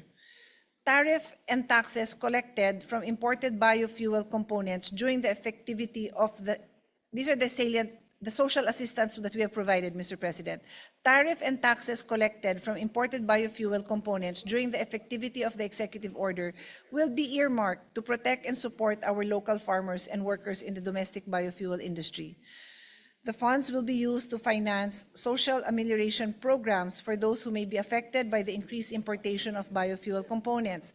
The Department of Social Welfare and Development will coordinate with the Department of Agriculture and other relevant government agencies to ensure that assistance reaches the intended beneficiaries. In relation to futures thinking, through a futures thinking approach to energy security, we must carefully align the demands of today with the responsibilities of tomorrow. While we address the immediate pressures of rising fuel prices and global supply disruptions, we must also ensure that our policies are forward-looking, strengthening our resilience to external shocks and reducing our long-term dependence on imported energy. 6, to ensure that our energy policies remain balanced, supporting both energy security and economic stability. As this is a complex measure, this representation remains open to further discussion, clarification, and amendments from our colleagues. Thank you, Mr. President. Majority Leader.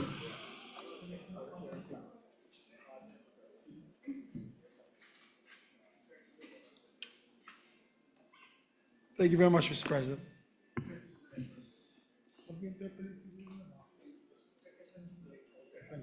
Yes, we'd just like to, for the record, insert to the records the sponsorship speech of Senator Jingo Estrada, Mr. President. So, Sorry? Inserted into the records? yeah, the All right, so co-sponsorship inserted. speech of Senator Estrada. Thank you, Mr. President. All our colleagues to study the measure further move to suspend consideration of the same. Consideration of the measure suspended. Thank you, Mr. President. Mr. President, I move to transfer from the calendar of ordinary business to special order Senate Bill number 1982 under Committee Report number 48. I so move, Mr. President. Any objection? Hearing none. So transferred. Mr. President, move to consider Senate Bill number 1982 under Committee Report number 48. Consideration is in order. Secretary will read the title of the measure. An act allowing the automatic suspension and reduction of excise tax on petroleum products, amending for the purpose Article 148 of National Internal Revenue Code of 1997 as amended. President, I move that we recognize the sponsor, distinguished colleague, Senator Pia S. Cayetano. Senator Pia Cayetano is recognized to sponsor the measure. Mr. President, I rise to sponsor Senate Bill number 1982 under Committee Report number 48, or the amendment to Section 148 of the National Internal Revenue Code as amended, allowing the President to suspend or reduce excise tax on petroleum products. This bill takes into consideration Senate Bill numbers 5, 120, 265, 1522, 1922, 1923, 1927, 1935, 1938, 1940, and 1942 filed by Senators Ejercito, Marcos, Lapid, Villanueva, Aquino, Cayetano, A. Cayetano P. Tulfo E. Escudero, Pangilinan, Legarda, and Senate Resolution number 332 and House Bill number 8418. The Philippines sources about 98% of its petroleum supply from West Asia or the Middle East.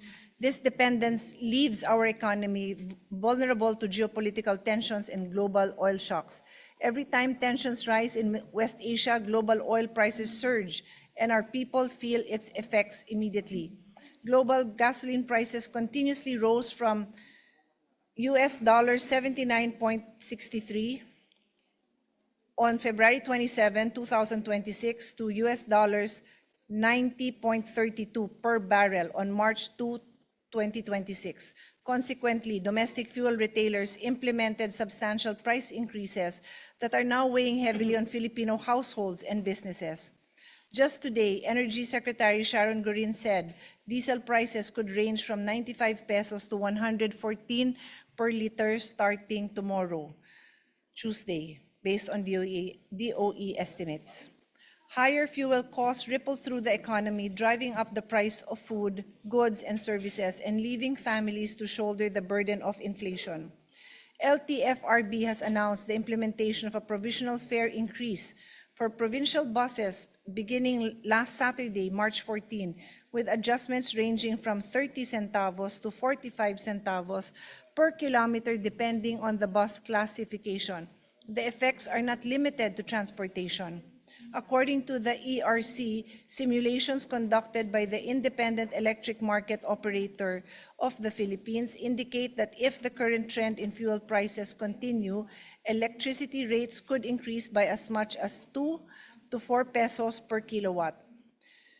When inflation set in, the poorest households suffer the most. With most of their income spent on food and transportation, they have no room to absorb rising costs.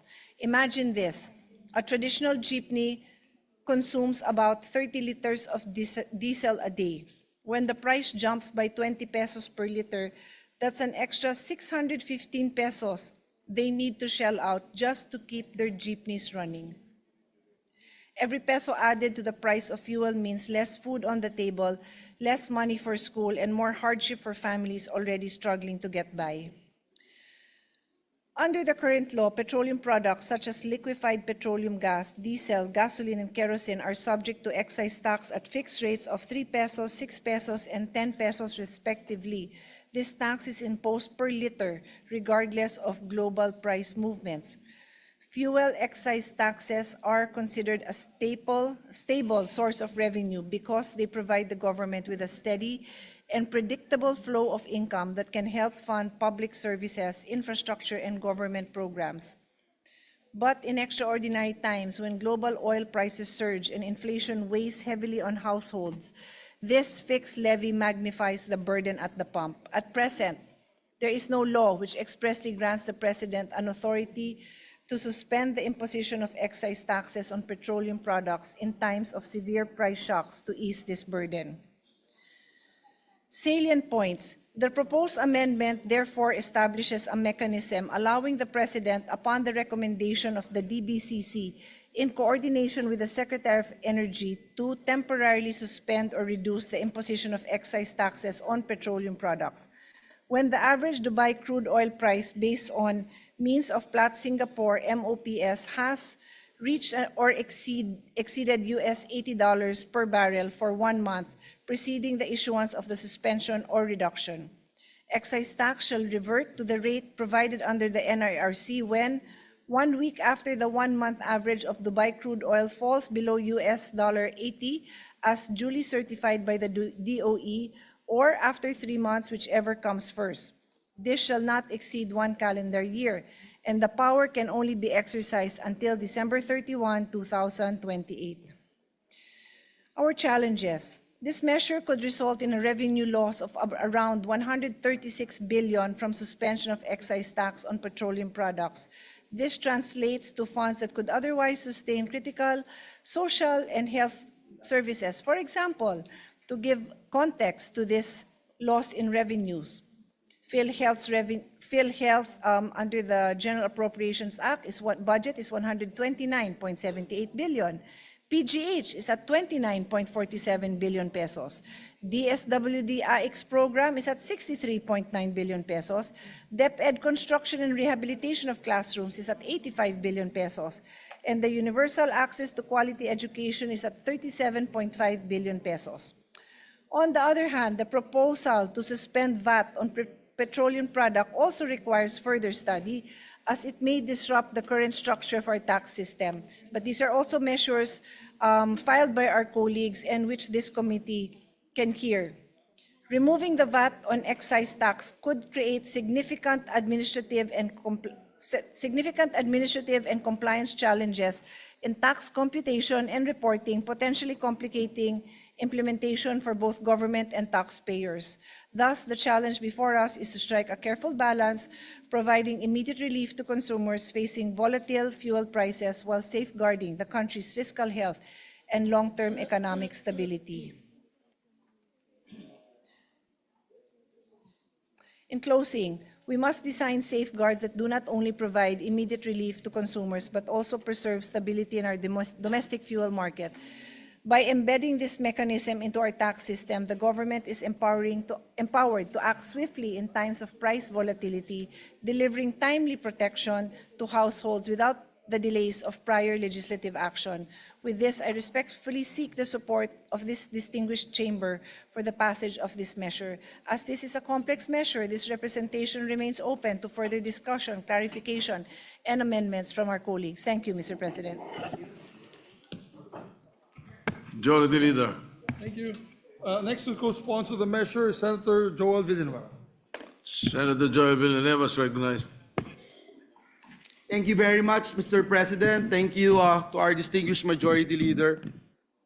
Mr. President, this representation rises to express its full support and to co-sponsor Senate Bill number 1982 under Committee Report number 48, which allows the automatic temporary suspension or reduction of excise taxes on petroleum products during periods of extraordinary increases in global oil prices. At the outset, please allow me to extend our sincere appreciation to the distinguished sponsor and chairperson of the Committees on Ways and Means and Energy, Senator Pia Cayetano, for steering this timely and important measure. This representation attended the committee hearings, Mr. President, and we'd like to again commend our good sponsor. This representation likewise recognizes and expresses our gratitude to the President Ferdinand Marcos Jr. for certifying this measure as urgent, underscoring the need for government to respond swiftly to the continuing volatility in global oil markets and the impact of rising fuel prices on the Filipino people. Mr. President, as a net oil importing country, the Philippines remains highly vulnerable to fluctuations in global oil prices. When crude oil prices surge in the international market, the effects are immediately felt across our economy, affecting transportation, electricity, logistics, and ultimately the prices of basic goods. Kapag mahal po ang langis, mahal ang pamumuhay at ang pinakaapektado ay ang ordinaryong Pilipino. Ang unang tinatamaan po nito ay ang mga driver na bumabiyahe araw-araw para kumita, ang mga magsasaka at mangingisda na umaasa sa krudo para sa kanilang kabuhayan, ang mga karaniwang manggagawa at ang kanilang mga pamilya na patuloy na nagbabudget upang mairaos ang pang-araw-araw na gastusin. This measure introduces a rules-based, temporary, and I think it's very important to note, targeted mechanisms that allows government to act during extraordinary oil price spikes while preserving fiscal discipline. Hindi po ito permanenteng pagtanggal ng buwis, Ginoong Pangulo.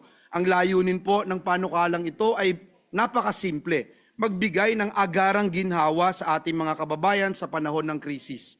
Ito po ay isang maingat at responsabling hakbang upang mabigyan ng kaunting ginhawa ang ating mga kababayan kapag tumataas po ng husto ang presyo ng langis sa pandaigdigang merkado. Nakakatuwa kanina, Ginoong Pangulo, ang ating pagpupulong sa ating all-member caucus dito sa Senate Lounge sapagkat naipadama po ng bawat isa sa atin yung concern na dapat maramdaman ng taong bayan ang panukalang batas na ito. Bagamat tayo po ay sumusuporta din para bawasan o tignan mabuti yung pong VAT, Mr. President, mas mahalaga po sa ngayon yung pong may importanteng may magawa po ang Senado para maramdaman ng taong bayan ang pagtulong natin sa mga nangyayari sa ating paligid. Ginoong Pangulo, under this proposal, the President may suspend or reduce excise taxes on petroleum products once global oil prices reach a defined threshold, subject to recommendations of the Development Budget Coordination Committee and in coordination with the Department of Energy. Importantly, this suspension is temporary and conditional, ensuring that once global oil prices stabilize, the excise tax automatically reverts to its original rates. In other words, Mr. President, this measure strikes a careful balance. It protects Filipino consumers during periods of extreme price volatility while ensuring that government maintains fiscal responsibility. Mr. President, kapag may krisis sa pandaigdigang merkado, dapat may malinaw po na mekanismo ang pamahalaan upang protektahan ang ating mga mamamayan. This measure provides that mechanism. It sends a clear message that the government is prepared to act when extraordinary circumstances threaten the economic well-being of our people. For these reasons, this representation expresses our full support for the swift passage of this measure. Maraming salamat, Ginoong Pangulo, and may God bless us all.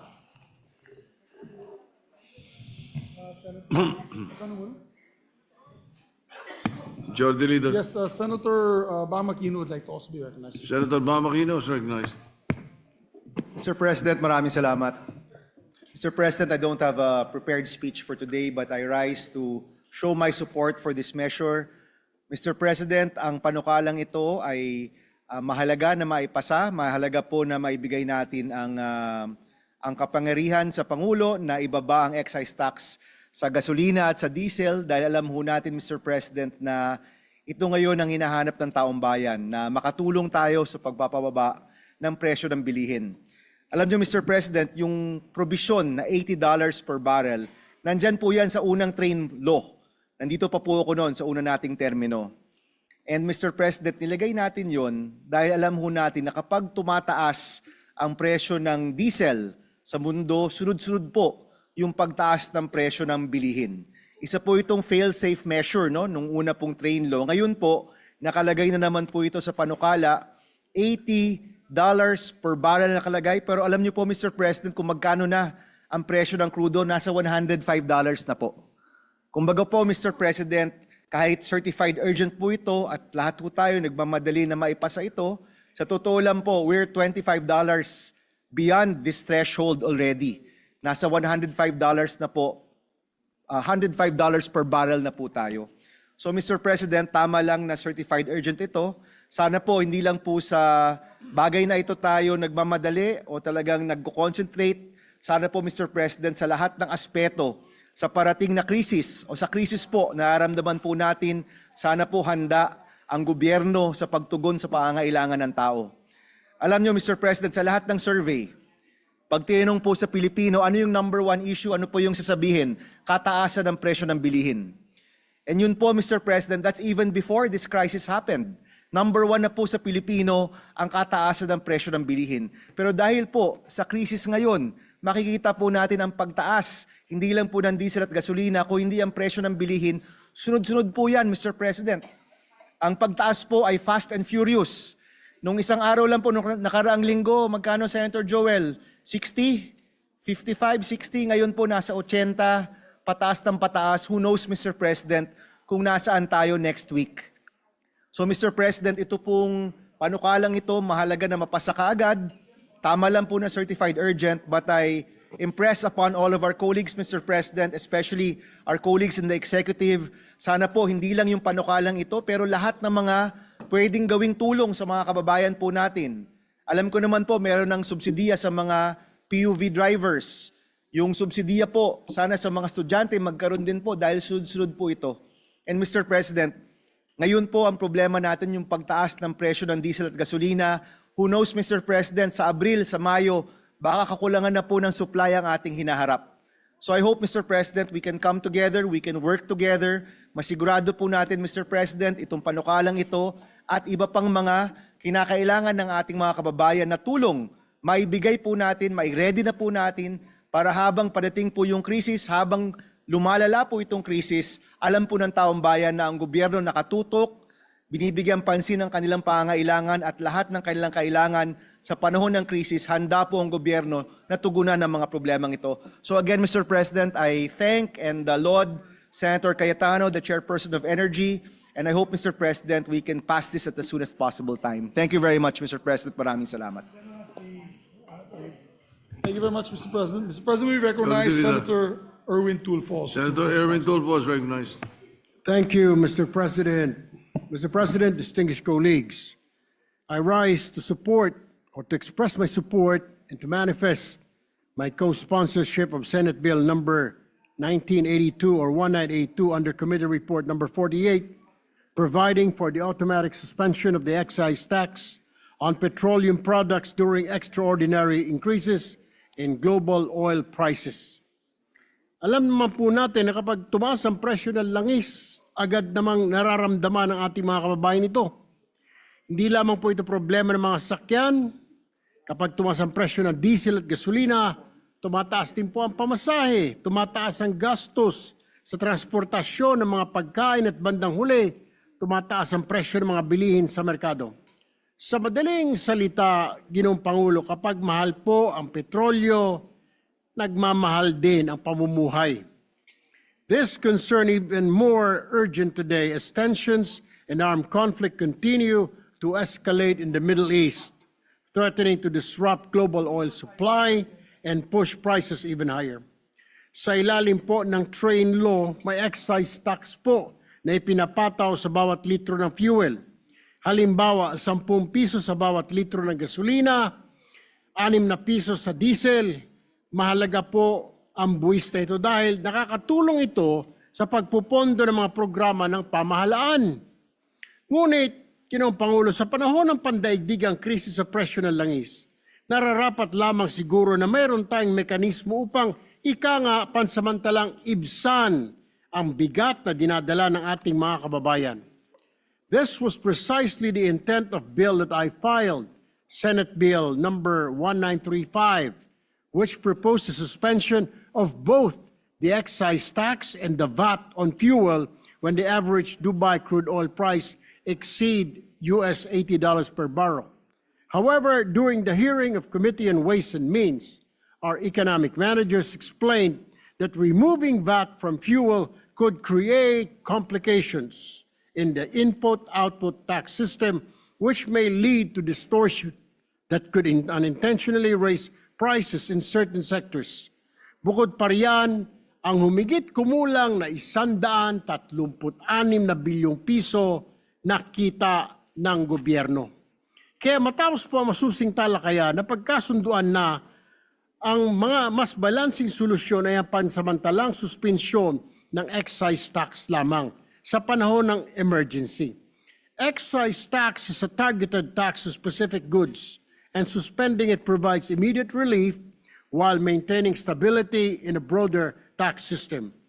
The committee report also provides a mechanism for the taxes to revert once global prices stabilize. Ibig pong sabihin, pag normal na po ang presyo ng petrolyo sa pandaigdigang kalakalan, maaari na pong ibalik ito yung excise tax ng ehekutibo.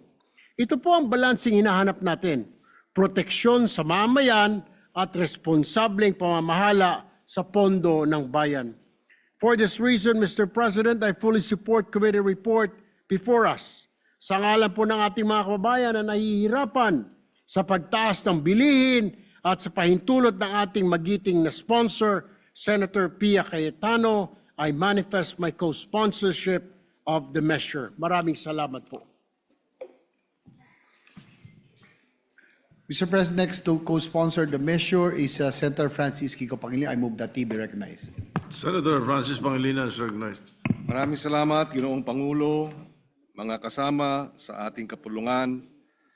Tumatayo tayo upang i-co-sponsor ang Senate Bill number 1982 under Committee Report number 48 na naglalayong pansamantalang ipagpaliban ang excise tax sa mga produktong petrolyo upang agad na maibsan ang bigat na dinadala ng ating mga kababayan dulot ng patuloy na pagtaas ng presyo ng langis. Sinusuportahan natin ang pagsuspindi ng fuel excise tax dahil tinatamaan ang ating maliliit na magsasaka at mangingisda at siyempre ang lahat ng ating mga kababayan. Ang magsasaka, mangingisda, ang mga taong dahilan kung bakit meron tayong pinagsasaluhan sa hapagkainan. But let us be clear, the suspension of fuel excise taxes must be targeted, rule-based, and time-bound. It must function as an emergency lifeline, not a blanket giveaway. Kagyat ang pangangailangan. Sinabi ng mga grupo ng mangingisda na hanggang 80% ng gastos nila sa production, cost of production, ay krudo. Ngayon, mahigit 80 pesos na ang litro ng diesel. Ibig sabihin, dagdag 640 pesos kada biyahe sa krudo pa lang. Hindi na nila kayang saluhin pa ang taas na gastos. Kaya sandali na lang sila pumapalaot, sa malapit na lang nangingisda, every other day na lang lalabas o luluwas o kaya'y tuluyan ng tumigil. Pag mas konti ang bangkang pumapalaot, mas kaunti rin ang supply ng isda, mas mataas ang presyo. Bawat pamilyang Pilipino apektado. A 6 peso to 10 peso reduction per liter could lower fishing operating costs at malaking bagay. Halos pareho ang kwento sa mga sakahan. The suspension of excise taxes under the train law may reduce pump prices by approximately 6 pesos per liter for diesel and 10 pesos per liter sa gasolina. Para sa marami nating magsasaka, pagbaba ito sa kanilang production cost per hectare. Malaking bagay para sa mga magsasakang halos break-even na lamang. Let us also remember the scale of fuel dependence in food production. In 2019, agriculture and fisheries consumed about 471,000 tons of oil equivalent in energy. Nearly half of that, 227,000 tons of oil equivalent in energy, is petroleum, and 96% of that is diesel. Kung walang langis, hindi gagalaw ang ating sistema ng pagkain. Hindi pa kasama dyan ang pagtaas ng presyo ng produktong petrolyo o petrolyo-based products tulad ng pataba, tulad ng pestisido. Kung walang, sabi nga ng mga ekonomista, mayayaman lang ang makikinabang sa malawakang blanket fuel tax suspension. Tinataya ng Department of Finance na ang top 10% ng mga household ang gumagamit ng halos kalahati ng lahat ng produktong petrolyo. Kaya ipinilit ng ilang energy experts na ang fuel excise tax suspension ay targeted, may malinaw na patakaran, rules-bound at may takdang panahon. Mayroong mga malinaw na basehan, consumer price index at inflation, fiscal deficit and revenue targets ng pamahalaan, stability ng peso-dollar exchange rate, at updated na kalagayan ng krisis sa langis at sa gitnang silangan. Mayroong transparency, regular ang reporting sa Kongreso, ergo sa taong bayan, ng mga kaganapan at pagtugon sa mga pabago-bagong pangyayari. Kinakailangan din i-break down ng mga oil companies ang actual cost of importation, logistics, at paano papababain o bumababa o saan kukunin yung bawas or paano i-compute rather ang bawas sa excise tax. Dapat alam ng mga kababayan natin yan. Alam nating hindi sapat ang pagsuspindi ng buwis. Kailangan pang palawigin ang fuel vouchers at cash subsidies sa ating mga magsasaka at mangingisda. Hindi sapat yung para lang sa wala pang 25,000 na katao. Kailangan mas maging mapagbantay ang regulators para sa masigurong ang pagbaba ng presyo ng krudo ay nagdudulot ng pagbaba ng presyo ng pagbiyahe at pati na rin ng pagkain. Sa madaling salita, 3 ang agad-agad na dapat magawa ng ating mga panukala. Pag-aanin ang pasanin ng mga mahihirap nating magsasaka at mangingisda, patatagin ang supply at presyo ng pagkain at bigyan ng sapat na paghinga at tamang insentibo ang ating mga sistema para may tatag ang isang pambansang ekonomiyang may mas sustainable at efficient. Hindi waldas, hindi maaksaya, hindi sinisira ang kalikasan. Ang panukalang ito ay isinusulong ng isang sandigan bilang mapanatiling gumagalaw ang ating sistema ng pagkain habang hinaharap natin ang krisis sa presyo ng langis. Sa huli, ang ating pasya ngayon ay hindi lamang tungkol sa pansamantalang pagsuspindi ng fuel excise tax. Ito ay tungkol sa pagprotekta sa mga nagpapakain sa ating bayan at sa kinabukasan ng bawat hapagkainan ng ating mga kababayan. Maraming salamat at magandang hapon sa kanilang lahat.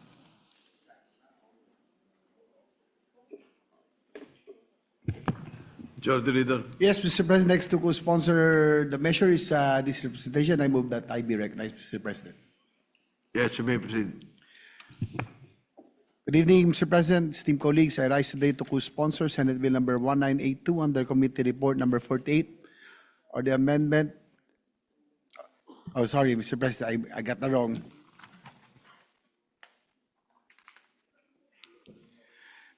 I rise today to co-sponsor Senate Bill number 1982 under Committee Report number 48 or the amendments to Section 148 of the National Internal Revenue Code as amended, allowing the President to suspend or reduce excise tax on petroleum products. Mr. President, the objective of this measure is simple: to bring relief to our fellow citizens, especially the Filipino minimum wage earners and middle class, who will bear the effects of conflicting interests and power showdown in the Middle East. Nais natin na ang kababayan natin ay may masasandala na gobyerno na handa sa mga panahong ito. Sa ginta ng gerang ito na makapangyarihang bansa, ang mga ordinaryong Pilipino ang dehado. As the conflict in the Middle East intensifies, we face an uncomfortable truth of not knowing the full extent of this war's reach. However, it remains the supreme duty of this government to cushion the blow of its citizens. Mr. President, the intent of the measure is to establish a clear automatic trigger for the suspension of excise taxes on petroleum products. Specifically, this bill mandates a suspension the moment the average Dubai crude oil price reaches or exceeds $80 per barrel. This is also the very reason in filing Senate Bill number 5 when I filed this measure. It was in view of the extreme volatility of fuel prices in the past years, with pump prices peaking at over 70 pesos per liter in early 2024, ganito na naman po ang nararanasan natin ngayon sa gitna ng lumalalang tensyon sa Middle East. Bukas may nakaambang pagtaas na naman ang petroleum products. Kapag nagtagal pa, hindi po malayo na maparalisa na ang ating ekonomiya. I support this measure to institutionalize our solution to this kind of crisis. The government's reactive approach becomes to the direct expense of the ordinary Filipino people. It's time to plan ahead. Lagyan po natin ng permanenteng mekanismo ang batas para sa mga ganitong pagkakataon. We must provide a safety net that deploys automatically without the need for lengthy debates while the people suffer and wait for solutions. Mr. President, I am fully aware of the concerns regarding fiscal space. However, I believe that the revenues foregone by suspending excise taxes in these extraordinary times is incomparable to the extraordinary relief that we can provide for our people. Para po sa akin, mas mabuti po na nararamdaman ng ating mga kababayan ang direktang serbisyo at tulong ng gobyerno. Let us put our constituents first. Mr. President, I move for the swift passage of this measure. Thank you, Mr. President. Majority Leader. Thank you very much, Mr. President. I believe Senator Lauren Legarda would also like to deliver a co-sponsorship speech. Senator Lauren Legarda is recognized.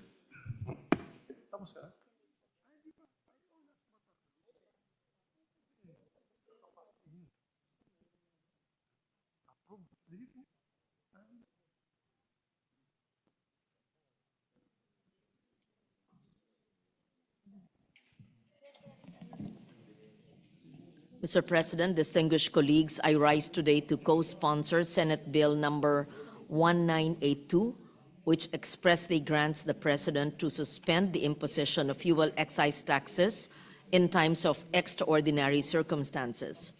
We are now experiencing an extraordinary circumstance.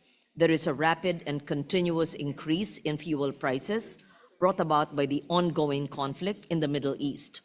As we have seen time and again, this situation triggers a domino effect.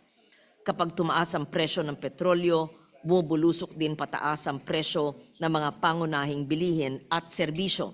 Sa huli, agrabyado ang mga end consumer, lalo na ang mga mahihirap. Mr. President, this representation also filed a similar measure, Senate Bill number 1942, or the Fuel Price Relief Act, which was taken into consideration by the committee. Like the present bill, it authorizes the President to significantly reduce or suspend excise taxes on fuel, but this bill includes that as well. Through this proposed measure, there will be a swift and timely intervention to prevent an economic crisis. Thank you, Mr. President. Majority Leader. Thank you very much, Mr. President. Mr. President, we recognize the distinguished colleague, Senator Robin Hood Padilla, to co-sponsor the measure. Senator Robin Padilla is recognized. Maraming salamat po, Ginoong Pangulo. Ako po ay buong puso na sumusuporta at nais ko pong maging co-sponsor ng SBN 1982 under Committee Report 48, an act allowing the automatic suspension of reduction of excise tax on petroleum products. Ginoong Pangulo, nais ko lamang pong ibahagi na itong nagaganap po sa buong mundo, parang isang babala po sa ating mga kasama na sana'y makaisip pa po tayo ng marami pang paraan upang makapagbigay po tayo at maibsan ang mangyayaring paghihirap na parating. Sapagkat ang inyo pong lingkod ay naniniwala na ito po ay iigting pa, itong gulo na ito ay iigting pa. Dahil katulad po ng sinabi kanina ni Senator Erwin Tulfo na maaring ginagamit na rin po ito sa usapin ng ekonomiya. Ito po ay parte na ng psychological warfare. Ito po kasing gulo na ito ay hindi po ito matasabi natin na parang ningas kugol lang, bukas tapos na. Hindi po. Ito pong gulo na ito ay maaring tumagal pa ng tumagal. Ang inaasahan po natin ay makaisip tayo ng mga paraan na maging independent po tayo sa usapin ng kung kanino ba tayo papanig. Magkaroon po tayo ng mga relationship doon sa mga kapitbahay natin ng mga Muslim countries na mayroong mga oil, katulad po ng Malaysia, katulad po ng Brunei. Magkaroon po tayo ng mas matinding relationship sa kanila. Ganon din po sa Indonesia na kinukunan natin ng coal. Ito po mga Muslim countries na ito, siguro ang hinihingi po natin ay magkaroon tayo ng mas malalim pang pakikipagkaibigan sa kanila dahil sa akin pong paniwala, hindi po ito matatapos sa lalong madaling panahon. Maraming salamat po.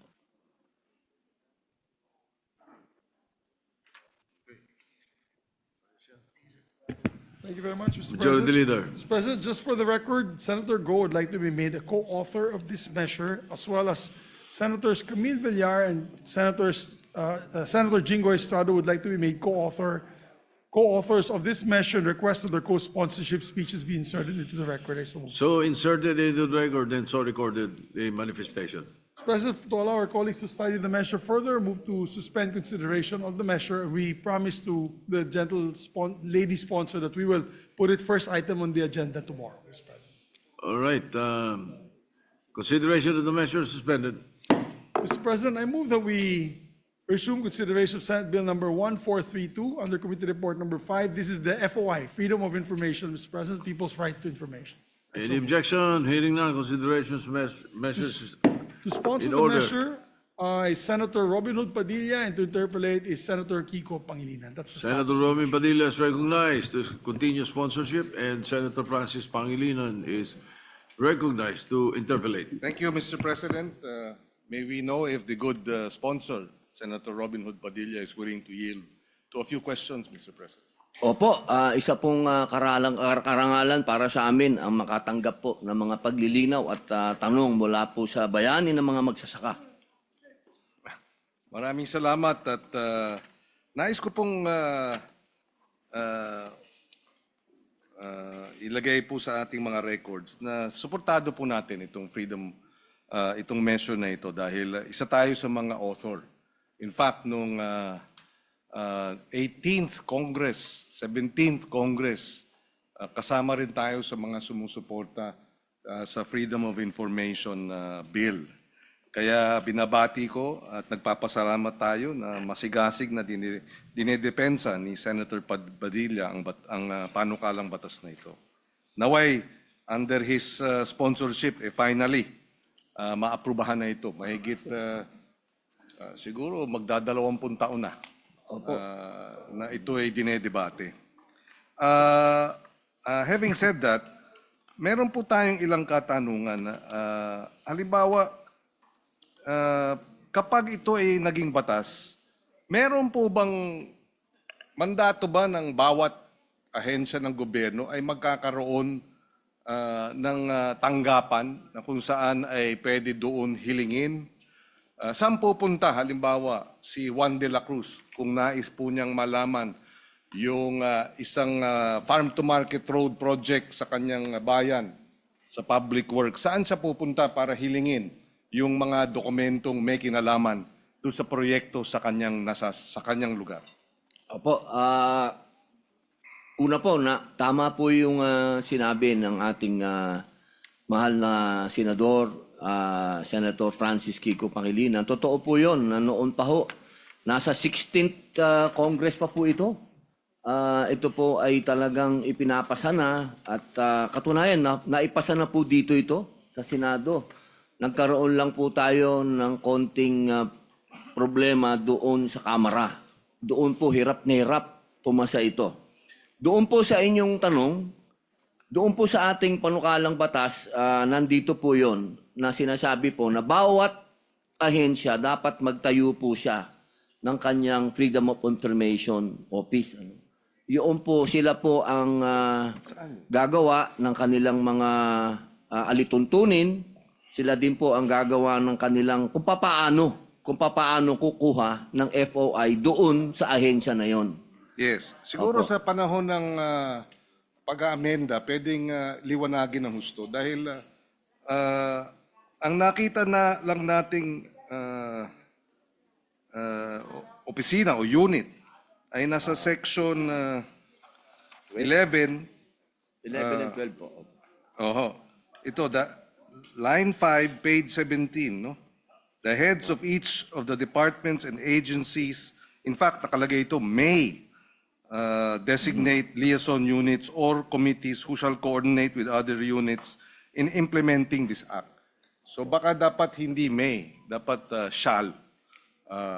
At siguro maaring subject to style, the current Public Information Office or its equivalent in all government entities. Napakaganda po ng inyo pong suggestion. Hayaan po gawin na po natin kaagad amendment po yan. Yes, so sa period of amendment, maaari nating imungkahi yung wording. No?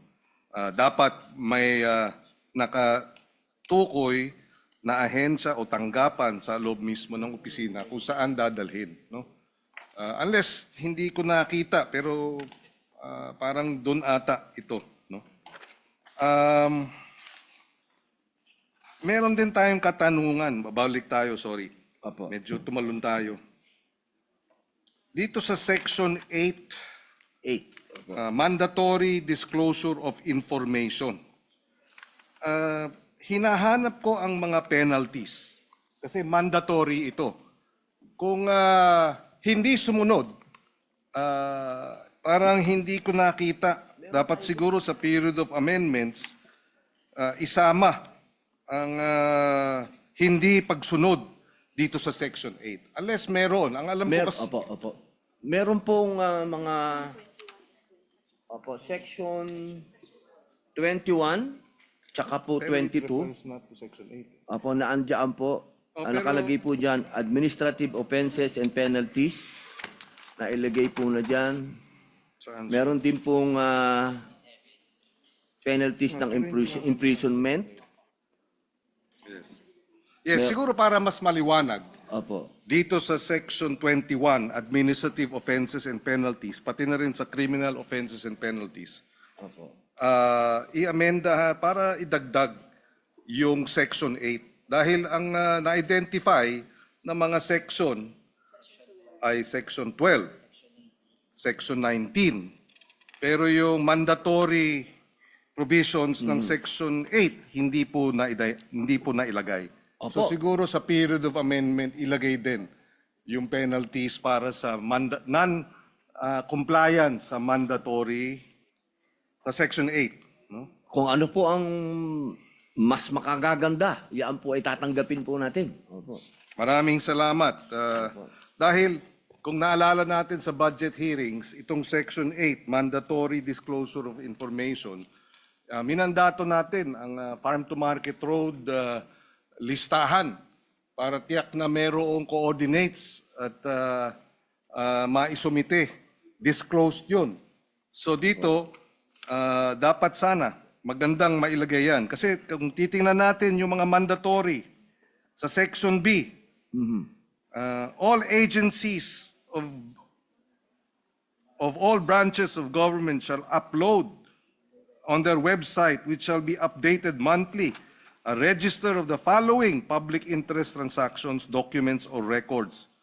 Budget of government agencies, itemized monthly collection at disbursement, summary of income and expenditure. Meron pa rito, items to bid. Number 7, bid results on civil works. Napakaganda niyan dahil makikita na kung ng ating mga kababayan ang mga transaksyon. Tapos, procurement contracts. Ayan, di ba? Entered into by government agencies. Construction or concession agreements.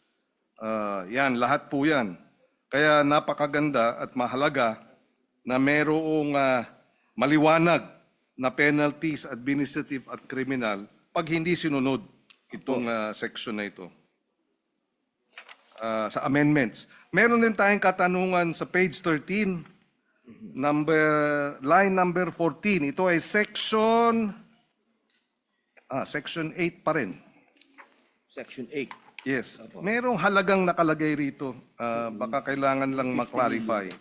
The register shall contain a brief description of the transaction involved, including but not limited to the nature and the object of the transaction, the parties and amounts involved, the key steps undertaken towards its conclusion, and the relevant dates provided,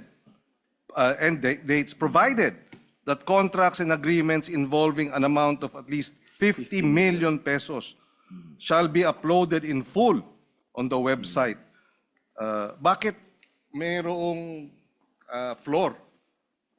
Paano kung mas maliit? Hindi na i-upload. Yun po kasi yung sa plunder, naalala niyo po yung sa plunder. Yes, tama Pero po kung yun. gusto niyo pong amendahan niyo, ako gusto ko po yan. Yung mas marami po kayong ilagay, mas maganda po yan. Yes, yes. Kasi halimbawa sa FMR, 15 million. Opo.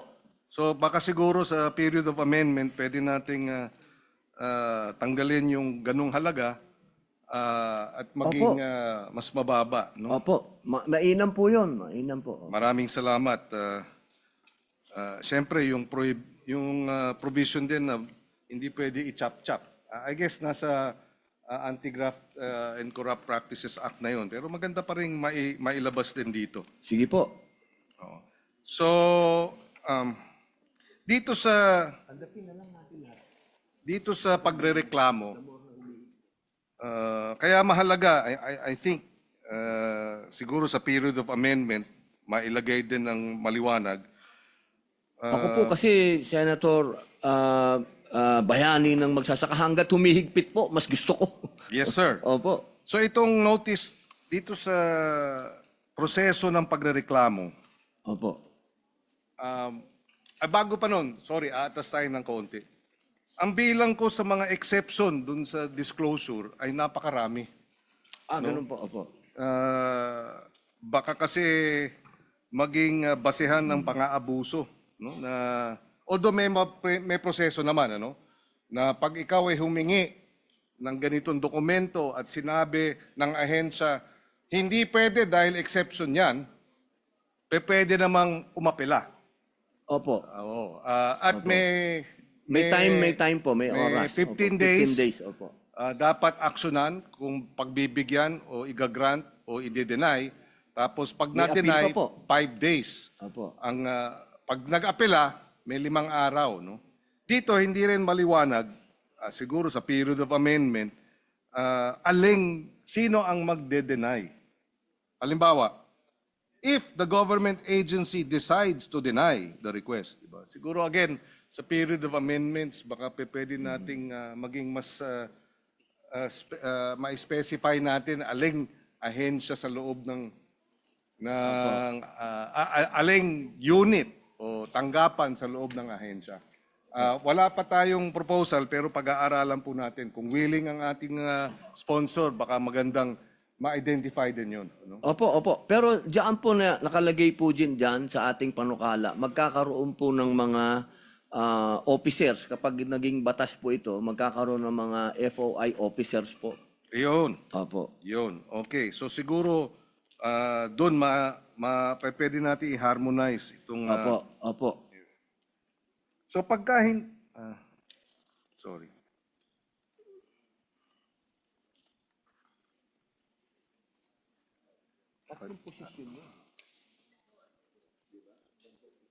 At palagay ko baka may idadagdag tayong mga requirements dito sa reporting, no, yung mandatory disclosure na ilagay na yung digital portals. Gamitin na natin yung mga special provisions na nilagay natin sa budget ng 2026. Dahil alam naman natin, itong special provisions na ito, pwedeng nandyan sa gaan ng 2026, pwedeng wala na sa gaan ng 2027. Depende yan. Kasi every year natin pinapasa ang panibagong budget. So baka maaring dito ulit sa mandatory Section 8. Sorry, patalon-talon ako dahil yun, sa Section 8, mailagay yung mandatory establishment of dashboards at digital portals ng ating mga ahensya. Sige po. Opo, maganda po yan. Opo. At siguro, maybe without prejudice to raising additional questions during the period of amendments. Opo. Wala na po tayong katanungan sa ngayon. At ako'y nagpapasalamat. Ay, sorry. Ito pala.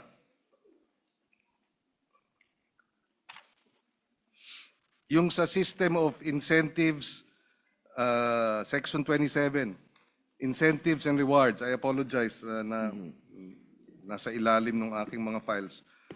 May nakalagay na system of special incentives and rewards at given to appropriate government agencies. Siguro kailangan nating alamin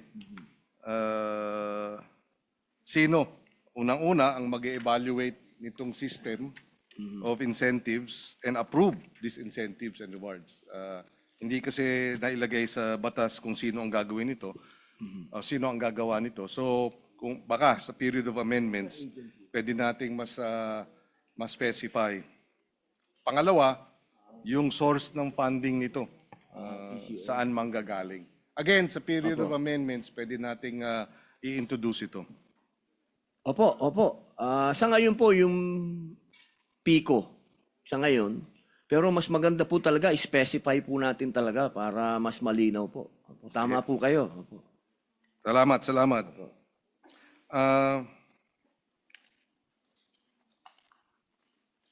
Itong tanong sa protection of privacy, siyempre kinakailangan balansehin yung Data Privacy po. Act at itong right of access to information. So, ano kaya ang magiging standards or safeguards ng ating mga ahensya ng pamahalaan para ma-determine kung ano nga ba ang pwedeng Although of course may mahabang listahan ng mga exceptions, no? Doon din ang katanungan ko ron, paano natin matitiyak na hindi ito aabusuhin at i-invoke lagi itong mga exceptions at hindi ma-access itong mga impormasyon. That's why I think mahalaga itong nabanggit ninyong PICO para merong tanggapan na may responsibilidad dito.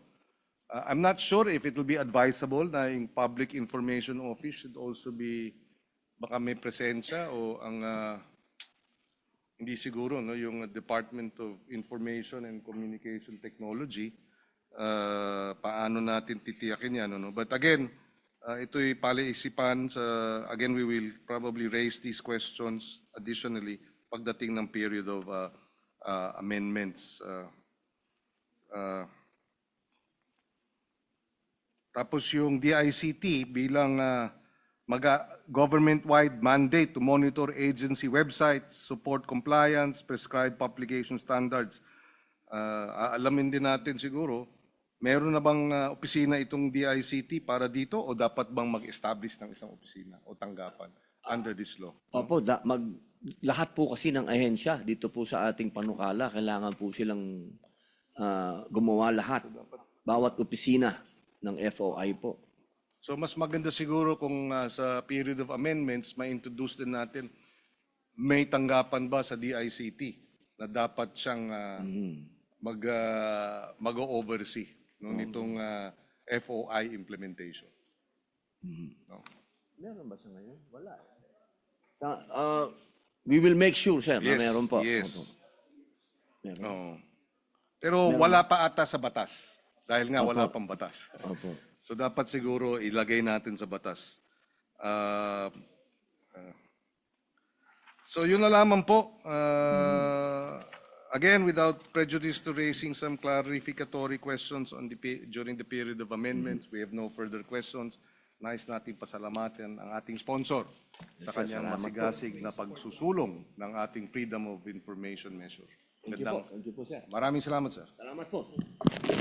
Mr. Joel President, Delito, yes. just a very quick Senator manifestation. Joel Villanueva is Yes, recognized. Mr. President. This is just to put my full support to our distinguished colleague, Senator Robin Hood Padilla, for pushing this very important landmark piece of legislation. We have been pushing for this measure for 23 years now, Mr. President. And just to also add to what he mentioned a while ago with regard to the queries of the gentleman from Pampanga, Senator Pangilinan, may mga opisina na po sa iba't ibang ahensya ng pamahalaan na merong ganitong bureau, Mr. President, that tackles and takes care of important information, Mr. President. It's just that, unfortunately, pagka po nanghingi sila at na-deny, hindi po sila makaapila, Mr. President. Wala rin pong time frame, Mr. President. So with this law that we are pushing, with this bill that the gentleman from Nueva Ecija, Senator Padilla, is sponsoring, magkakaroon po ng timelines, meron pong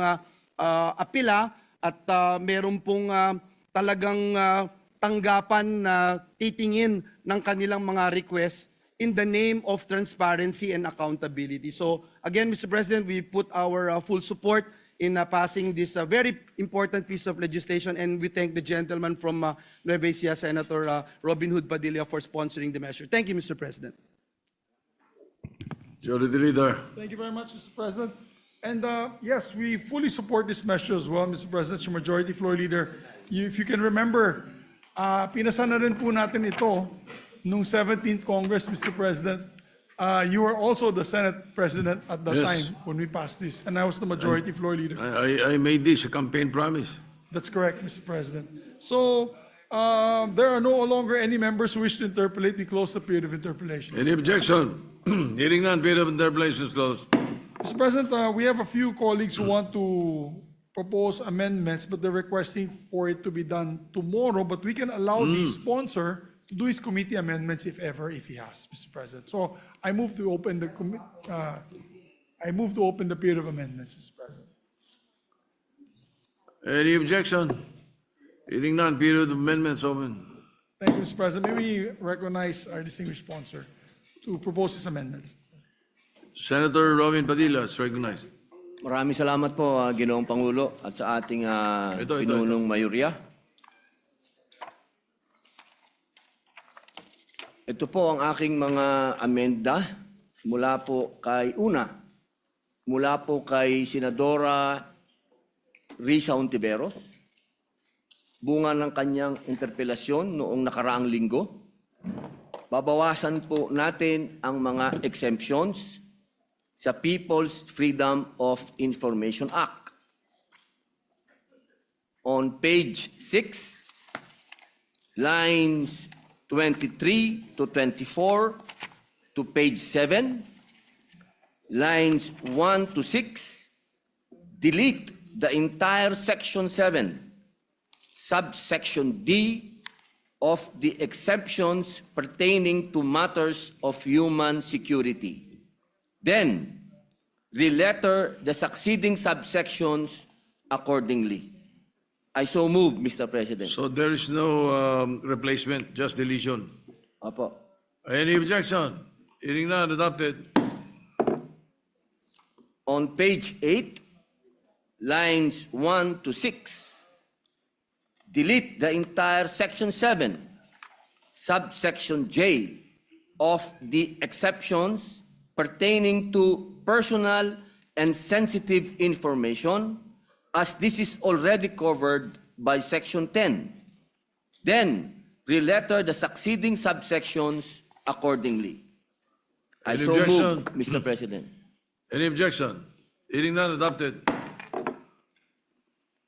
On the same page 8, lines 7 to 9, delete the entire section 7, subsection K of the exceptions pertaining to information that might cause acts of discrimination. Then, re-letter the succeeding subsections accordingly. I so move, Mr. President. Any objection? Hearing none, adopted. On section 11, Freedom of Information Manual. Ito naman po ang amyenda, What page is that? Section 11, page 15 po. 16. Ito po ay mula po sa inyo pong opisina ng ating Ginoong Pangulo, Senate President Vicente Soto III, na pinabibilis ang panahon upang makapaghanda ng FOI manual ang mga ahensya ng pamahalaan. Mula 6 na buwan ay magiging 3 buwan na lamang. On page 15, lines 23 to 24 to page 16, lines 1 to 2 delete and replace the phrase "for the effective implementation of this act, all government agencies shall prepare a Freedom of Information (FOI) manual within 6 months from the effectivity of this act, indicating the following, with the phrase within 3, open parentheses, put the number 3, close parentheses, months from the effectivity of this act, all government agencies shall adopt a Freedom of Information, acronym FOI, manual to ensure the effective implementation of this act and shall implement the following. I so move, Mr. President. Any objection? Hearing none, adopted. Amenda pong muli, galing po kay Senadora Risa Ontiveros, bunga ng kanyang interpelasyon noong nakaraang linggo upang mas maging malinaw ang probisyong ito sa Section 23, Denial in Good Faith, Not Ground for Liability. Section 23 po. 23, page. 30. Okay, proceed. On page 30, line 7, after the word denial, insert a comma and the phrase "and showing by clear and convincing evidence that the circumstances warranted such denial." The amended Section 23 shall now read as follows. Section 23, denial in good faith, not a ground for liability. A denial in good faith of a request made pursuant to the provisions of this act shall not constitute grounds for administrative, civil, or criminal liability. In cases of denial of the request, the public official, officer, or employee involved must prove that she acted in good faith by specifying the ground relied upon for the denial, comma, and showing by clear and convincing evidence that the circumstances warranted such denial. I so move, Mr. President. Any objection? Hearing none, adopted. Meron din po pang isang amenda mula po kay Senadora Risa Ontiveros, pagdaragdag po ng bagong probisyon para bigyang proteksyon ang mga mamamayang mag-request ng public information. On page 31, line 9, insert a Section 28 to read as follows. Section 28, strategic lawsuits against public participation. A strategic lawsuit against public participation, open parenthesis, acronym, SLAP, close parenthesis, is any action filed to harass, vex, or exert undue pressure against any person or legal entity that has taken legal action or made a public communication of any kind in connection with the enforcement or protection of the rights recognized herein or any other legislation or administrative issuance related to freedom of information. The defendant in a SLAP may file a special motion to dismiss at any point of the proceedings alleging that the case is a SLAP. This special motion to dismiss shall be resolved within, open parenthesis, 30 days after it is heard. If the court dismisses the SLAP, it shall award damages, attorney's fees, and cost of suit. Then the succeeding section shall be renumbered accordingly. I so move, Mr. President. Any objection?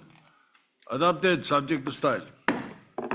Sa ngayon po, Ginoong Pangulo, wala na pong ambyenda pa pero aantayin po natin ang ibibigay po ng opisina ni Senator Kiko Pangilinan. Maraming salamat po. Thank Thank you. you very much, Majority Mr. Leader. President. Mr. President, may we just request for a clean copy from the Secretariat so that tomorrow we can follow All right. the amended already measure by And the in the good meantime, sponsor. just suspend consideration and not close the period of amendments. No, sir. We right. move to suspend consideration. Very good. Thank you. Thank you, Mr. President. And Mr. President, Okay. with that, we have no other further business to take up. I move that we adjourn session until 3 o'clock in the afternoon, Tuesday, March 17, 2026. I so move. Any objection? Hearing none, the session is adjourned until 3 o'clock in the afternoon of Tuesday, 17th of March, 2026. Maraming salamat, Mr. President.